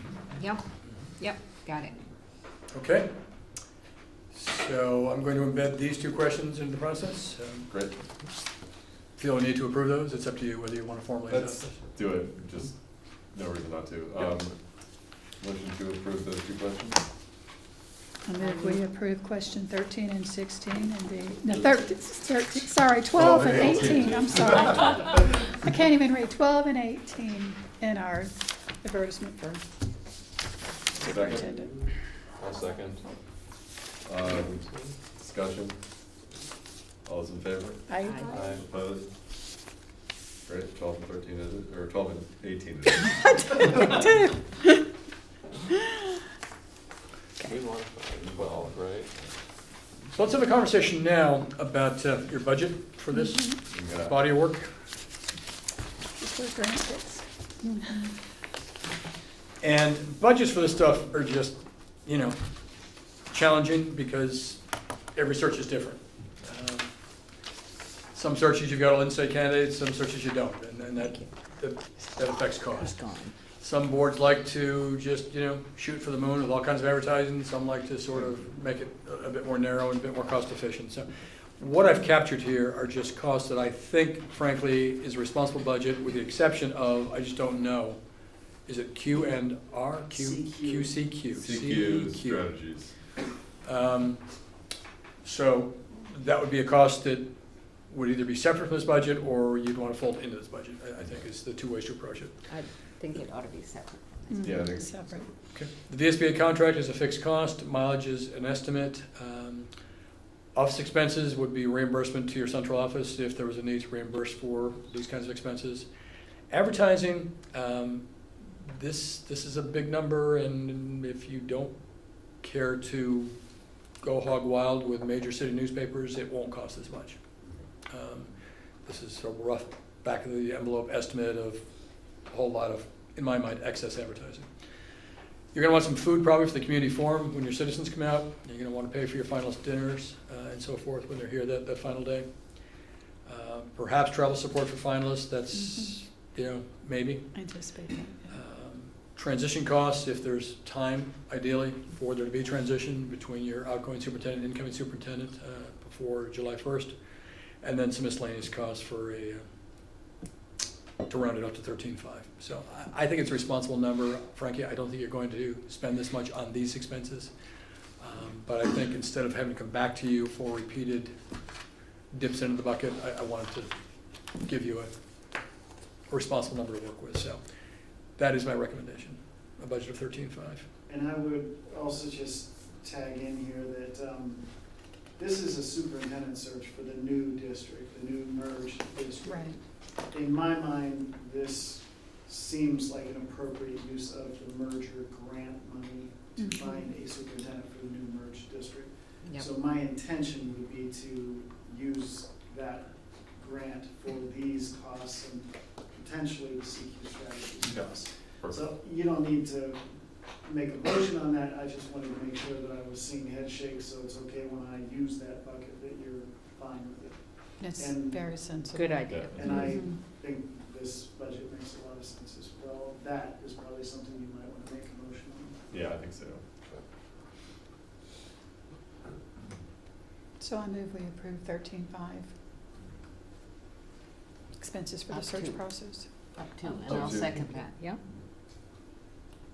Discussion? All those in favor? Aye. Opposed? So let's play the contingency game here, okay? If I'm wrong, okay, if somehow expenses look like they're going to exceed 13.5, is it reasonable to ask the board to reassemble in order to further approve additional costs as explained? Okay, thank you. And may I ask you, because I think the advertising number is high, and that's okay to put it in this budget is high, but besides School Spring, I'm not sure, I agree with you. Advertising in papers is not gotten good results in searches I know of. Is there any place else you would recommend putting an ad? At cost? I have a number of places at no cost, Yeah, no, I'm saying at a but at cost, I do not. I Okay. do not. It really, I agree. yeah, thank you. Yeah, I think especially today, I think most people go to free or low cost And they're websites. online I anyway. think the I days just of wondered flipping if through you the knew New York something Times like- ad on Yeah, Sunday and finding a job or. Yesterday's news. Yeah. Right. Sure. Yeah. Yeah. yeah. And I'm approaching this budget, by the way, with the total budget in mind. I know you're not expecting me to hold to each individual line item, but the first one's fixed for certain, but, mileage might be 651 for all I know. I mean, it Yeah. may be that, so. Okay. Next, I think, in terms of process, will be the formal charge that you want to set for the screening committee. And within that charge, you want to talk about the mission, your expectations of the mission, the nature of the membership, as well as the process that you want the committee to work through. So let's go there next. Great. Thank you, sir. Taking the wrong way. Oh, look at my goodness. Silly me. There's one right there. Yes, it is. Thanks. Good call. I was just checking to see, Grant, if you were paying attention. I know. You're doing fine. You're holding up over there. It's Just good. trying to get my salary as an assistant.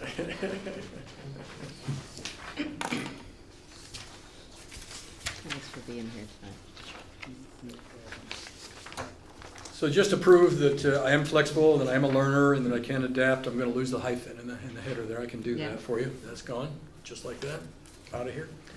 That mistake is gonna be something that is We gonna have to always. We'll deal with Yeah. Or ever. So I'm not going to insult you, but it might be helpful if I just maybe read with you on this. Montpelier-Roxbury Board of School Directors charges the Superintendent Candidate Screening Committee with the express authority to guide the initial superintendent screening process.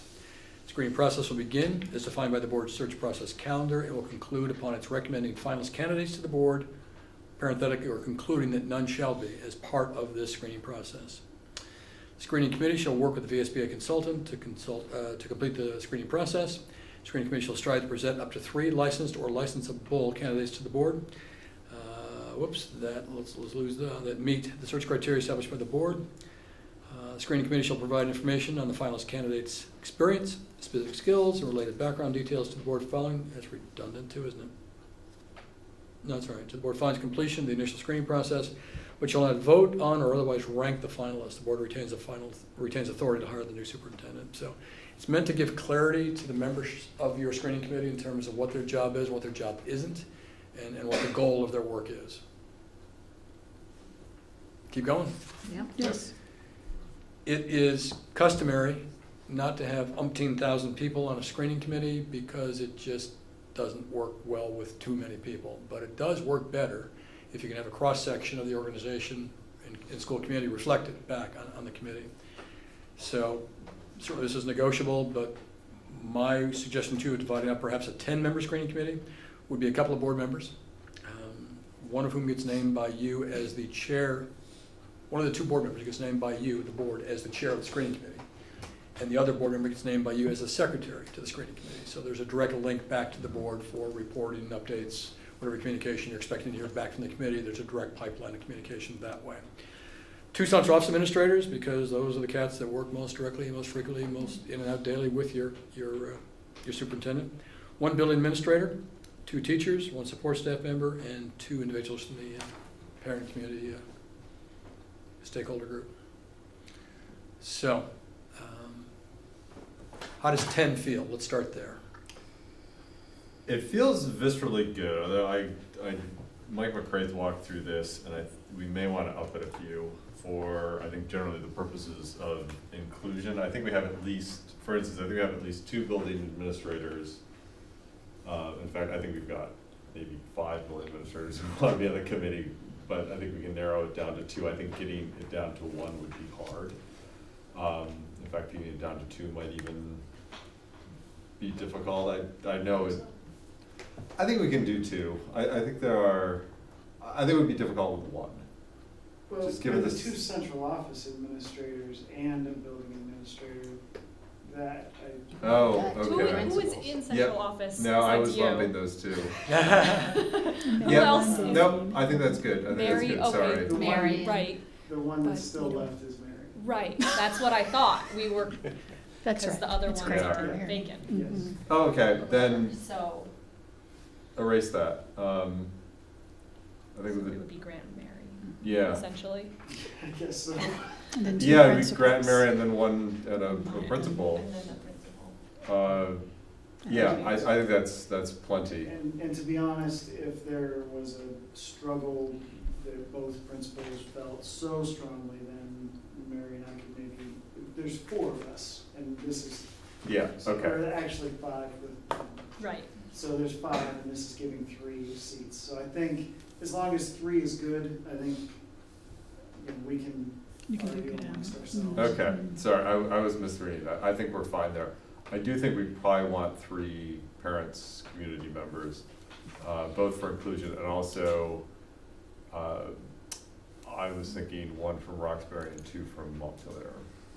yeah, Well, that I makes was- I think sense. that's reasonable, because I Unfortunately, was having a hard time thinking about the small numbers and like how Roxbury's gonna fit in, or a smaller percentage, Yeah. would you want this and that, and yeah, it would make sense, I think, to have 3 parent community members to allow some presence for sure. May I suggest this? I think 3 is a fine number, go with it. I don't know that I preclude here what that distribution needs to be. I think that when you make the decisions down the road about who these individuals are going to be, you can figure out those weights and what makes the most sense. Mhm. Okay. You know, And Mike, one thing that's kind of a unique thing for this group is still yet to be determined, the collective bargaining units. Mhm. But if Montpelier obviously is the larger group, Montpelier has 3 bargaining units: a teacher, an IA specific, and an AFSME, which is tech custodians. So I know a lot of times we have one for each one of the bargaining units, a representative for each Yeah. one of those. This would have teachers and support staff, which typically support staff is your other contract, your bargaining unit, which includes everybody. But we have 2 support staff in essence. We have instructional assistants and we have AFSME. So I don't know if it's worth saying 1 teacher rep, 1 IA rep, 1 AFSME rep, or if I'm okay with it like this, but I don't know if that creates any problems. I'm not on a lot of the committees, so I don't know how they've been typically running.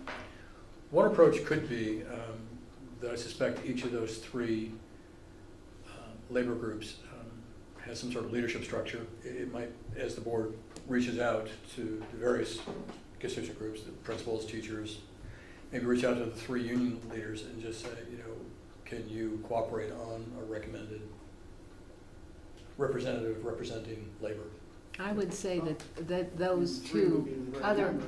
I wouldn't want to do less than 2 teachers. So I would say, use that approach to the 2 other bargaining units and ask them to provide 1 person. You think that would, Well, and really, Would it's work. not actually 2 bargaining 2 units support because staff. of the Roxbury. Got it, So got it's it, Our got it. bargaining other, units. Sorry. right. Maybe it would be 3 because there's 1 teachers. Well, I was But- debating the issue of 2 teachers, and it's just when you have so few people, it's hard to figure out what to do with Roxbury, to be honest. Right. And I didn't necessarily mean that there would be a Roxbury representative, I just meant that there's still those bargaining units involved. Right, right. And Roxbury is one of those, as Washington's part of Washington South, only have 2 bargaining units. So you could do 2 teacher reps and 1 support staff rep to be determined by the leadership of Yeah, AFSME/MESA. that's what I do. the other, do we want a student on the committee? I thought about that. I would say yes. I would say That's my yes first too, instinct. but it does add another person. And you round it up to 12. Yeah. And I was thinking of setting a limit of 12 and, Mhm. I think we need a limit. We'll just- I think we want to get. I think we need a limit, yeah, Yeah. definitely. Then we can. Well, maybe I we can- think- Maybe we can call these numbers guidelines, 12 and absolute, and if, Room Mhm. for, if both Mary and Grant decide both don't need to do it, we can There goes 1. add another teacher, or if, There might be some people that wear 2 hats too. yeah. I also think it'll be very important to have established the calendar and publish it. Yes. So if you're gonna be on this committee, you have to be able to show up, and that won't be easy on this timeline. So, That's a good point. I Mhm. think, Could be some self-elimination of Right, interest I just think based on that'll that. So are we at 12? Is that where we find ourselves? Is it Yeah. a 12-member Cap it committee? at 12. Mhm. Thank you for not going beyond 12. I really appreciate that because it just Gets Well, even us- 12 is Especially gonna some- be unwieldy, Yeah, so, yeah. yeah. Yep. Okay. And before we move off that section, as a board, you'll figure out which 2 members make the most sense to cross over onto the screening committee. Yeah. And Yeah. I think And those Lisa 2 has folks will be assigned volunteered these for 2 roles. Roxbury, and we'll find another one. I'm game. Uh, I said I'm game. Great. Thank you for that. Understand this. Process, screening committee is authorized to work within the committee. What? Screening committee is authorized to work within the committee. What? Yeah, what's up with that? To work within the board or to work within the? I'll check that in a second. Okay. With the advice and direction of the VSBA consultant to receive, prepare, distribute, and review materials using electronic resources and to conduct first round semifinals candidate interviews. Screening committee members shall agree to keep all applicant information confidential. The board will be responsible for publicly identifying finalists it will interview, so that becomes your ball to call when you want to call that ball, and I'll talk to you down the road about that, but the big idea here is that this stays where it needs to, and the reason that's important is that this can be premature disclosure of folks before they reach the finalist stage can be really career debilitating Yes. events for folks, so it's just a respectful professional gesture. Yep. Screening committee chair is the liaison between screening committee and the board. The screening committee members meeting shall be warned and open to the public. However, the screening committee shall review candidate materials and deliberate in executive session, complying with Vermont open meeting law requirements. Screening committee secretary shall keep meeting minutes and send a copy to the board clerk within 5 days following each screening committee meeting. I will clean up the language on that, but do you think the breadth of this is sufficient to inform the committee and is translatable to them about your interest and how it is that they'll be doing business? Obviously, I'll be there for one of those sessions. I'll be working hand in hand with the committee chair in terms of facilitating the meetings and keeping things on track, but in terms of the charge is an important charge because, as we said earlier, this is where a lot of the heavy lifting gets done early on your behalf. And since it's being done on your behalf, you get to decide how it's being done. Becky, how do you feel about it? You've got some HR background here. Does this sort of feel pretty No, close? I think this is good. This is a good structure. Okay. Yeah, I think so too. Can I just ask how, with them being warned in open meetings, but yet being, everything being confidential, I'm just. How does that, yeah, I was wondering, so it's probably I guess it's probably like the process we're meeting on this day we're doing is in. There'll be different functions for the different meetings. For example, the first meeting is going to have nothing whatsoever to do with the applicants. First one's going to be getting organized, getting the ground rules down, making sure folks understand how to use School Spring, going through confidentiality requirements, understanding state law. Second meeting will be an open meeting in which interview questions get defined and so forth. I imagine the third meeting will start in open session and pretty quickly move into executive session, as that will be when we get after the screening of the paper people, start to make some evaluations, assessments, decisions about who to interview. Those interviews for the next session would be in executive session. The reference checks is an executive session activity, so those are examples of how we would differentiate the activities of the meetings about what falls under the open meeting law requirements for executive session or open session. It's good. Yeah, How are we doing? Good so far? good so far? Do me a favor, set that aside for now. I'm going to come back and visit this again in a second, but before you adopt that, let's talk about exactly what Tina was talking about, and that is the calendar, because it's all tied into this, and now you can pass this one out. Hey. This is where the rubber hits the road. This is where it gets real. This is where there is not a whole lot of flex.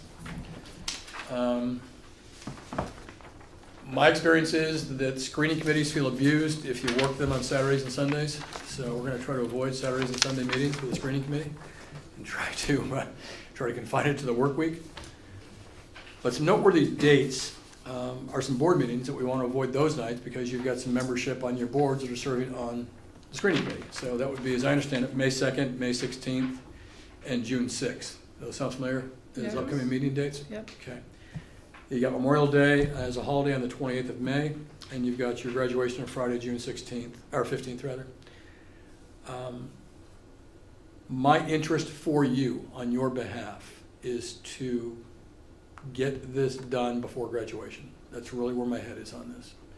So again, it's a matter of reverse engineering, working backwards from that sort of end date and then rolling things forward. So here's the timeline as I would see it.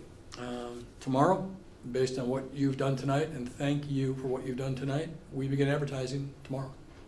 We get the recruitment activity started, and we work between Heather and the VSBA office to just hit the ground running with materials tomorrow.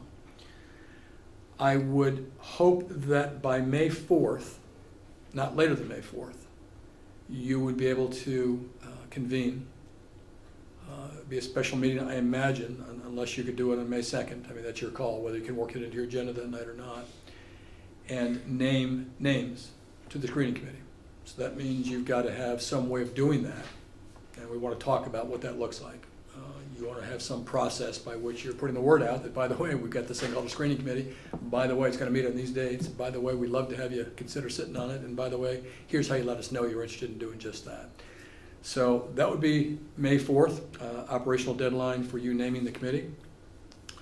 The committee would be named by then, and the first meeting would be on Monday, May 7th.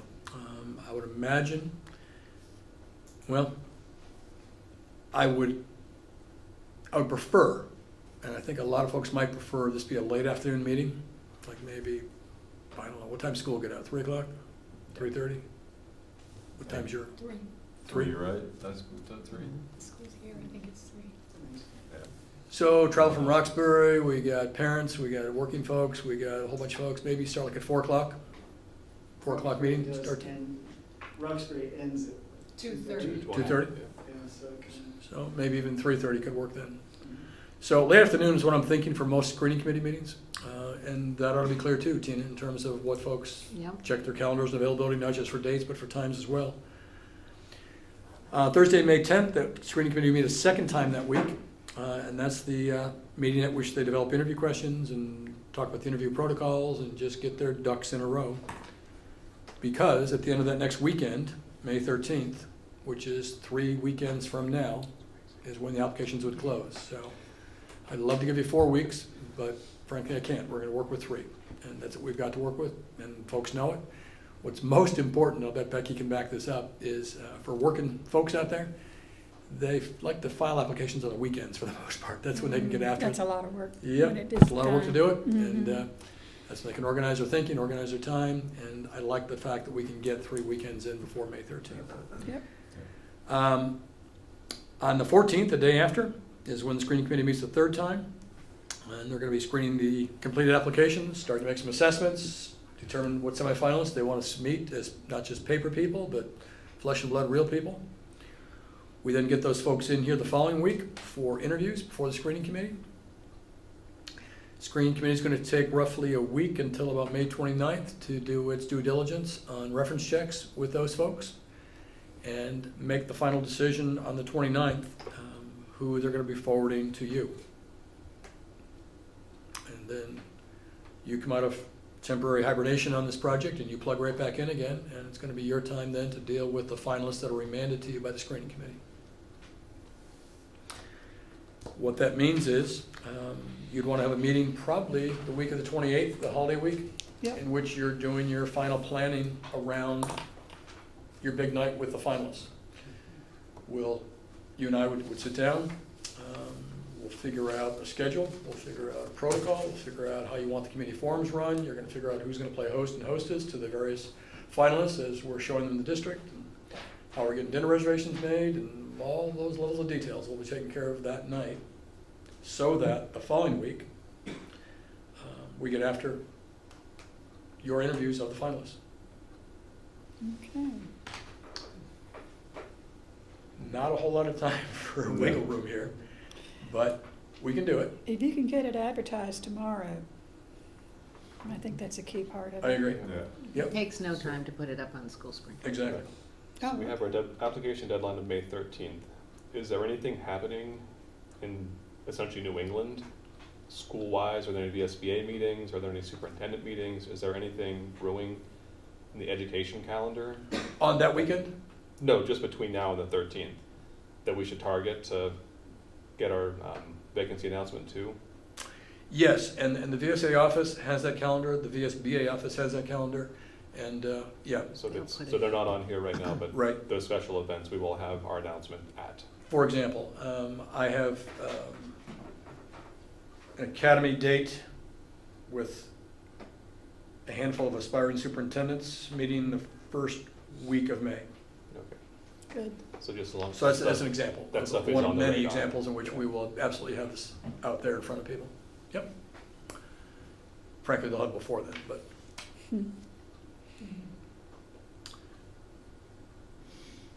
So, It's good. Yeah, looks Good. It's tight, it's tidy, it's real, we're moving. We're not gonna be, not gonna be spending a lot of time in between. We're gonna be moving along pretty quickly here. That's Yep. okay.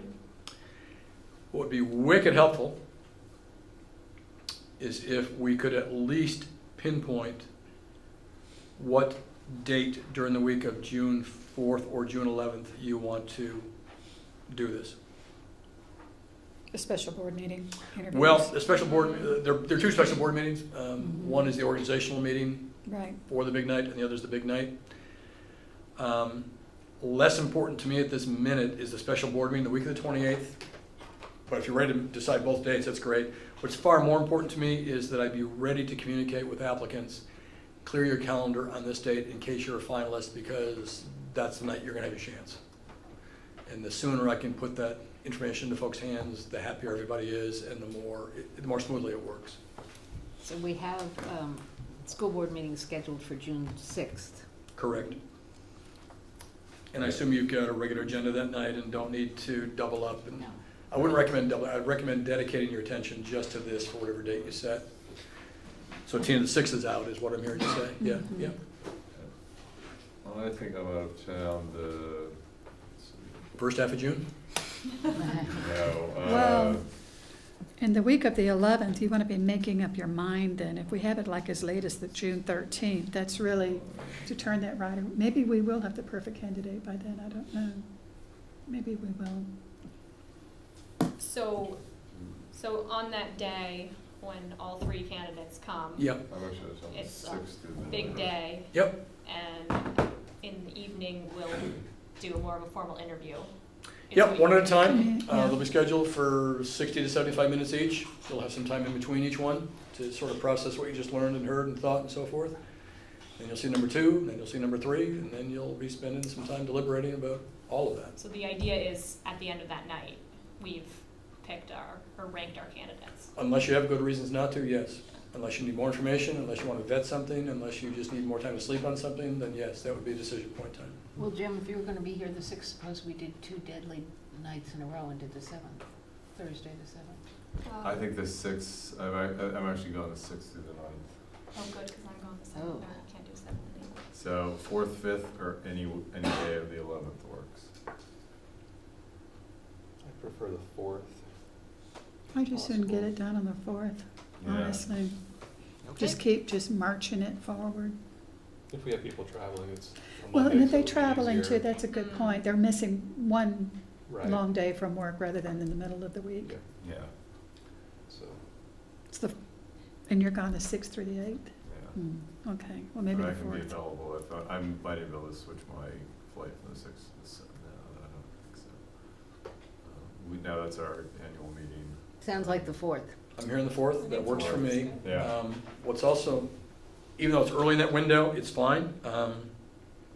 It's actually good for a couple of reasons. One, should you be able to make a decision early on like that, it just gives your choice that much more time to figure out transition and separating from contract and Mhm. getting into your contract and all those good things. But secondly, the fact that you've declared that date of the 4th, you can do some advanced promotion of it, even if you don't yet know who those finalists are. You can certainly get the word out that there will be forums at such location, at such time to meet the candidates and so Mhm. forth. So that's really good news. So the 4th, bingo. Let's do it. Very nice, very nice. I would assume you're gonna want the board to meet to go over the logistics early the week of the 28th then as opposed to late the week of the 28th, because that's not giving you much time between planning the logistics and it being on us.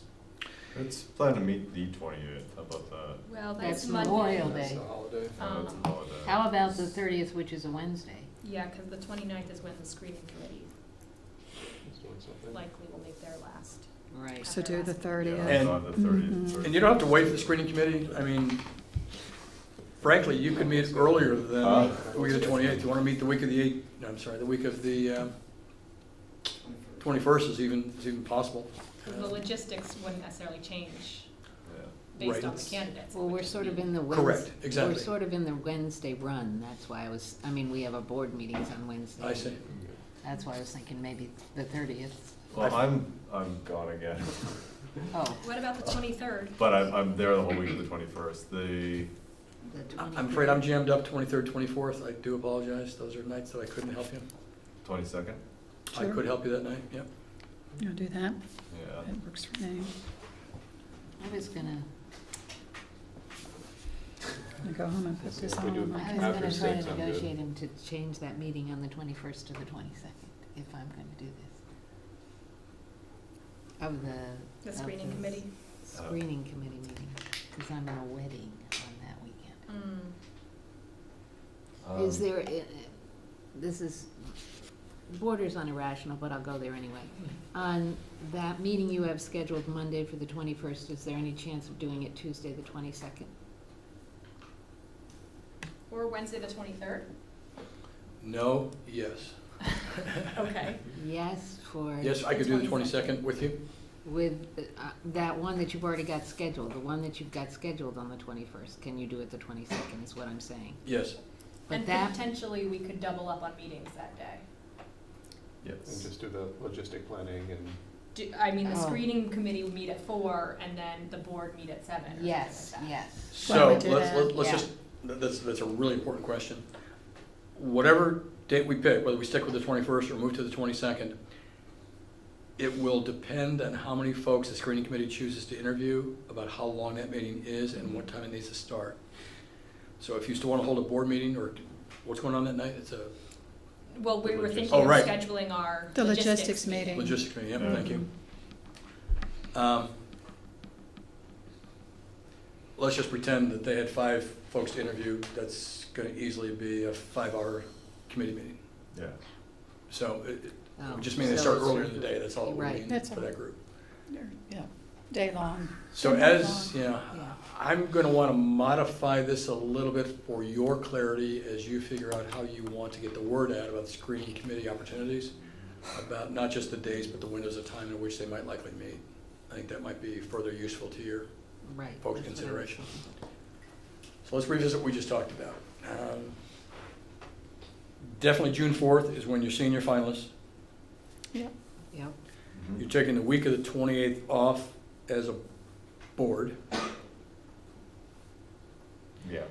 And that activity about the logistics for hosting finals and so forth is going to occur on the evening of the 22nd. Am I correct about that? Yep. That's the target. 7 p.m.? Mhm. Okay.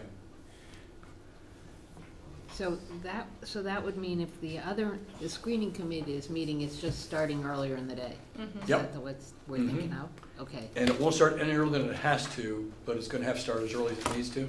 yeah, So, yeah, yeah, makes sense. Thank you for doing that. I'm happy to do it. I'm happy I can do it. So May 14th is the meeting, and instead of May 21st, we're definitely saying it's May 22nd? That is correct. Instead of week of June 4th or June 11th, it is June 4th.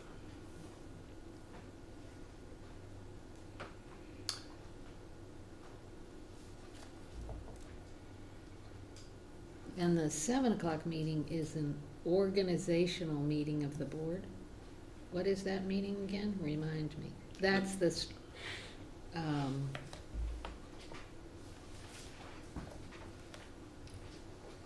The meeting in advance of when you see the finalists? yeah, Yeah, you're going to consider that night, you are going to check in on your school spring savvy skills. You're going to figure out what the detailed schedule looks like for yourselves and for the candidates that day. You're going to figure out who's going to play host and hostess as candidates are for shown in June district. 4th. Mhm. For June 4th. For is June what- 4th, yes. Okay, Yeah. I'm just. It's making the sure. organization for June 4th, June is what I 4th, think. yeah. Yep, we're on the same page. How we doing, sports fans? Doing good. We're doing good. This is This has been doable. very helpful. I'm glad. Yeah, this is very helpful. Mhm. Yeah. Lisa, you're signed heavily over there. I'm just looking at, Your calendar? the list and define the breadth of the advertisement. We basically decided school spring and some of the other free. Yes. That's checked off. Yes. Yeah. I just- Well, Maybe CQ CQ strategies might have some suggestions. Oh, sure. Yeah. Yeah. But I think there would be not And I think most people in this public school community are familiar with School Spring, and just as an indicator, I lived in Massachusetts when I applied for the job that Dr. DeWeese hired me for 12 years ago. So I was definitely out of state whenever I went through that. So I think School Spring does reach out. Okay, good. It was a wonderful thing James Fitzpatrick did. Isn't it though? Yeah, he did right by us all and by himself. I'm sorry, I'm not clear when there might be the community meeting, so to see the candidates or, hear from the candidates. It'll be the same day as the interviews, that'll be June 4th. Yeah. How it tends to look that day, if you choose to sort of do it the traditional way, is that we try to have the finalists sort of pass in the night a bit so that they're not in the same place at the same time. So if somebody's visiting one school, somebody's visiting a different school, they're going to different restaurants or at different times, they're staggered obviously for the interviews that night. It's separate opportunities. Logistical nightmare, but it's sort Yeah, of fun. you're right. Mhm. You know, community comes out and knows where to meet the candidate. It tends to be rather informal. It tends to be a chance to greet, meet, and hear a few words and ask a few questions and that sort of thing to sort of get impressions of the folks, and be an opportunity for folks who attend the forums to just leave you some feedback for you to consider that evening when you do meet the finalists yourselves. So that's how it. And What oftentimes, about time? Yeah, that's what we got to work on. Yeah, Yeah. yeah. I was going to say, often during the day, there's a time that each candidate, during the day, their community members could come in and meet with candidates too. Right. But we just haven't decided the time yet. But it could happen during the day as well as the meeting at night. And, you know, if it's 3, that's one set of scheduling dynamics. If it's 2, it's a different set of scheduling dynamics. So it's dependent on what sort of emerges through the process that we will work with. Did you need to go back to The charge? Charge? Yeah, I do. Thanks. So the reason I just paused in the charge was for that conversation that we just had around the details of the screening committee's dates and times and efforts and so forth. So I wouldn't mind drafting some content for you to share. You'll know your pipelines. You'll know how to reach your administrative group. You'll know how to reach your teacher group. You'll know how to reach your unions. You'll know how to reach your families and parents and community and so forth.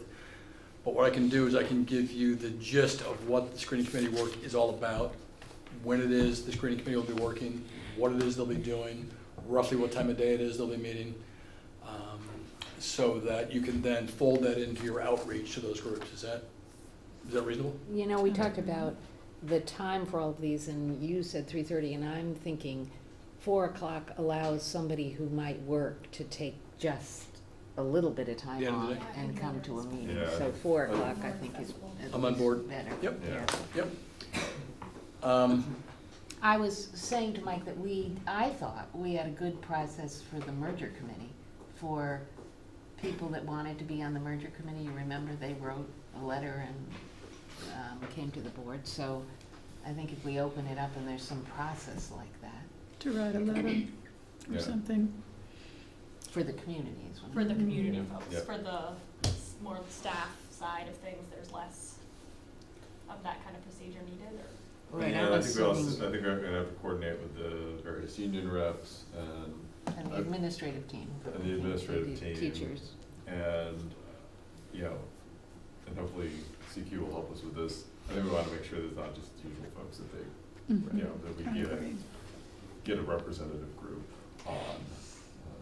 Right. And we are in a tight timeline, so we need to make sure that we're getting somebody who can commit, more than Yes. just the dates, but who's willing to spend the time, the outside time to get Right. involved and to go with us through this Yep. fast process. So with vacation ending tomorrow, it's probably logical that you'd be able to sort of ramp up and get this sort of news and invitations out maybe early next week. Yep. And then you're deciding on this when again? Is it the 2nd? Either the 2nd or we'll need a special meeting, but I'm hoping we can squeeze it in on the 2nd. I hope we can Let's do a just lot put of. it on the agenda and do it. Yeah, I think we Make can. ourselves do it. Yeah, I think people would rather stay It's on there. extra time on the 2nd than. Mhm. I agree. And than call us have a different, different yeah. meeting. Okay. So if you can pump this out to your different constituents Monday-ish, the 23rd, Mhm. that'll give folks a week plus a few days to get back to you with their letters of intent or interest, or however it is you want to cast that. I'll just throw out a little problem, and that is the meeting on the 2nd is due to be in Roxbury. And I don't know whether you're gonna ask community to respond and the board's gonna talk to them or not, but we need to think about that. Okay, we do. I mean, maybe we switch, maybe we go to Roxbury on the 16th or something. How do the Roxbury people feel about that? I don't think it's gonna make a difference I in think terms that's of fine. audience one way or the other. And so I think, right, nobody in Roxbury would feel slighted if we switched the date. Because we would anticipate we'd have more Montpelier folks present on the 2nd, so it probably makes sense. Are you expecting to interview folks, or are you expecting to make decisions based on their paper response? I don't know, that's what I was asking. Right, I- do I- they need to show up to the meeting? Do they? Yeah, I mean, I guess my sense is we probably wanna have most, well, I was gonna say, we might wanna have a lot of the pre-work kind of done, but the opportunity for people to come if we do, if we are in a situation where, we've got a bunch of letters and we might wanna just have, 15, 20 minutes, we come up and introduce themselves and kind of expand on why they wanna be on the committee. Right, which is what we did for the merger committee, not that, only, I'd say, very limited, you have 2 minutes or something, but, it gives you the opportunity to say something. Speak. And then we would decide And in then, open meeting, not an executive in session, I executive think. session. Yeah. We did it fairly efficiently last time, that's the only reason I'm thinking we can do it this time, don't you think? Yeah, especially if we give it some thought beforehand and. Right, so you need to think, So what is the So- deadline? if that's right, what's the deadline for getting your Right. paperwork in? Who do they send it to, or where does it go? Who do they send it to, where's it go? Yeah, what's expected within that letter? Is it a paragraph, is it just a 27th. name? I mean, what do you want from them? I mean, I think we can even start getting stuff out now.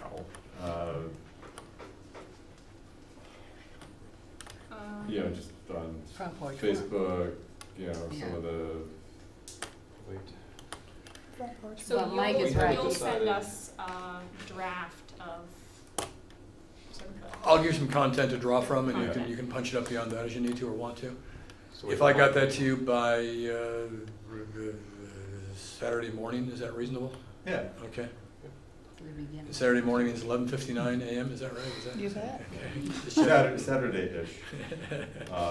Yeah, and then we can get it out, and maybe ask people to get us something by the 27th. I know that's quick, but that'll give us a little time to review it, have it, before the meeting on the 2nd. Or how about So the remind me. 29th. the, Yeah. well, I was gonna say, or the 30th, so that you have it on, you've given them the weekend. another Okay. I weekend. guess too, yeah. Well, let's say the 29th. Okay. So that way, By midnight. By whatever, midnight, If you Yeah. wanna midnight or specify. something. that way that Yeah. gives us Monday to review it. Mhm. So we're not, because we say the 30th, right, we'll get I'm some looking, folks in, right. Right. You're right, at 11:59. I lost track of what week I was in, on the thanks, 30th. right. District website. You can just get posted on the district website. So remind me, we committed to a 12-person screening committee, Max. but we didn't commit to the distribution. So we'll decide that on the 2nd also, right? I thought we decided. Well, I think we, I think we roughly Most- decided Right, it, but but not. We didn't commit to how many community, et cetera. I think Jim's So this- request was 3 community. 3 Yeah, and then I a think we do student. want 3 Right. community. It was, the Yeah. question was about the teachers and the support. Right, and do we want any students? Yeah, It seemed like 12 is gonna cover yeah, that I wiggle think room, one but, student would be lovely. yes. So are we saying the 29th is the deadline for community members to respond, as well as the student, the teacher representatives, and the support staff representative. That's the deadline for. Well, I'm assuming that maybe this is incorrect, so stop me, but I'm assuming that the board's not gonna decide from a whole list of teachers, that could be an administrative team decision for the teachers and we're asking the two support staffs to give us somebody. I was thinking it would be the same approach, that perhaps it's an email from Jim that Heather can forward to the MEA saying, would you forward 2 names to serve on this committee? Oh, perfect, yeah. And then I just same meant we thing aren't to spending ask time at CMS, the board asking meeting them with to that. submit Right. one. That's a Yep. good idea. Yeah. Yes. Mhm. And are you thinking the same thing with student council, is it? I didn't think about this. I would ask I'm Mike. not, I think we want to cast it wide on the student council. I mean, for instance, we might want someone from the Racial Justice Alliance to be on, and I don't know if there's overlap in the student council. So some sort of, I would, probably working with Mike. Just I was gonna Mike. say I'd ask Mike to do Yeah. it. So Mike can designate that person. There's a different Mike than me, right? Mike. Yes. Yeah, different Mike. Mike Yeah, McRae. Mike. We have a lot of We have a lot of Mikes in Mikes. this. Cool, it's a great name. Okay.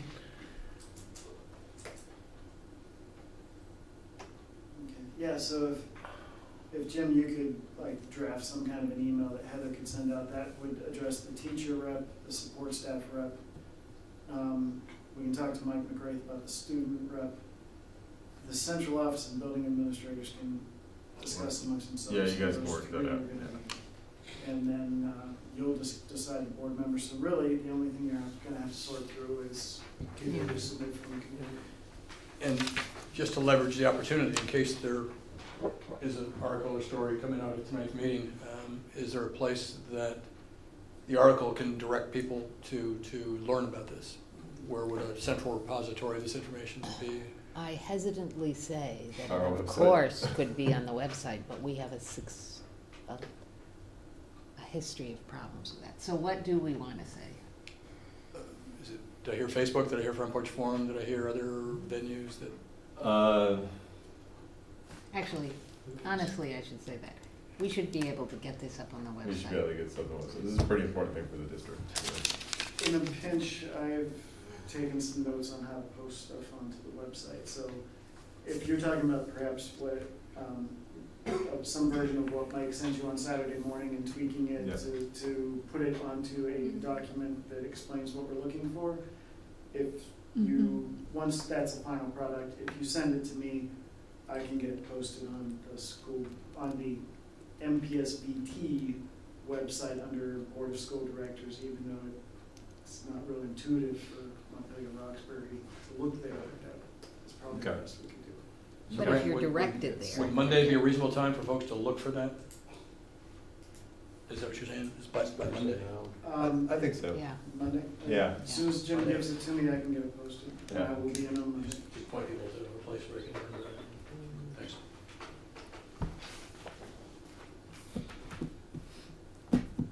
We How we doing? We could also at the same time send a notice to the Times-Argus. Great. Need any action on the charter at this point, or charge at this point? Or we good? With, Do we need to, should we approve it, just, do we need to approve it? Should we approve? I think we should, that? yeah, I think Let's you should do. approve the charge. Let's It's do. important enough to do that. Since we're- Yeah. So with appropriate edits, is this the charge that we're formalizing? Yeah, we need a motion I move we adopt the charge as presented and edited. As and edited, edited. with 12 being the magic number? Yeah. Yep. Okay. Second by Lisa. All those in favor? Aye. Opposed? And did that include the schedule, or do we have to separately approve the schedule? It includes the schedule. It includes the schedule. Okay, Mhm. just wanted to clarify. And I will amend that schedule as well, just for your consumption. Thank you. It's a lot of work, Mike, we appreciate I- it. Yeah, I'm- it's super helpful. Yes. I'm thrilled Yes. we're at the point we are right now because it matters. And I think you've really done good work tonight and I appreciate it very much. There's nothing else that I think I need from you at this point. I will not be a part of your process of selecting membership to the committee, but obviously I'll need to know who you've assigned to the committee. And we'll figure out a way to communicate that, just so I know who I'm working with when we do sit down with the screening committee for the first time. So for the, I'd like to clarify, for the board members particularly that are not here, Yes, you said that the representatives from the board will be on the screening committee. Will the board see you again? yes, I'll be back with you for those last 2 meetings. Okay. I'll help you get organized in terms of ramping up for that night, and I'll be with you that night. Yep. I'll be a bit invisible unless you're on the screening committee, but trust that I'll be working on your behalf to get her done. Okay. And the board's comfortable naming 2 of your own to this committee as well? Yes. Okay. We'll draw straws for the Okay. Montpelier piece. The long straws, who gets the long straws, not the short ones, the long ones. Yeah, I know the only one who has firmly expressed she does not want to be on it is Bridget. There's plenty of other She things to did do. not want to. I scared her off. No, Bridget's been wading through plenty, so Okay. she decided that she could bow it on this one. Well, folks, this is exciting. We're shooting for the best here. I know you understand that there's no guarantees in what we're about to do, but we're going to give it the college try and get you that next superintendent. That's the grand plan here. Yeah, no, I'm excited about this process, and I appreciate this great work. I speak for others when I say I don't think we'd be able to do this without this help, so. Thank you. You're welcome. See you again.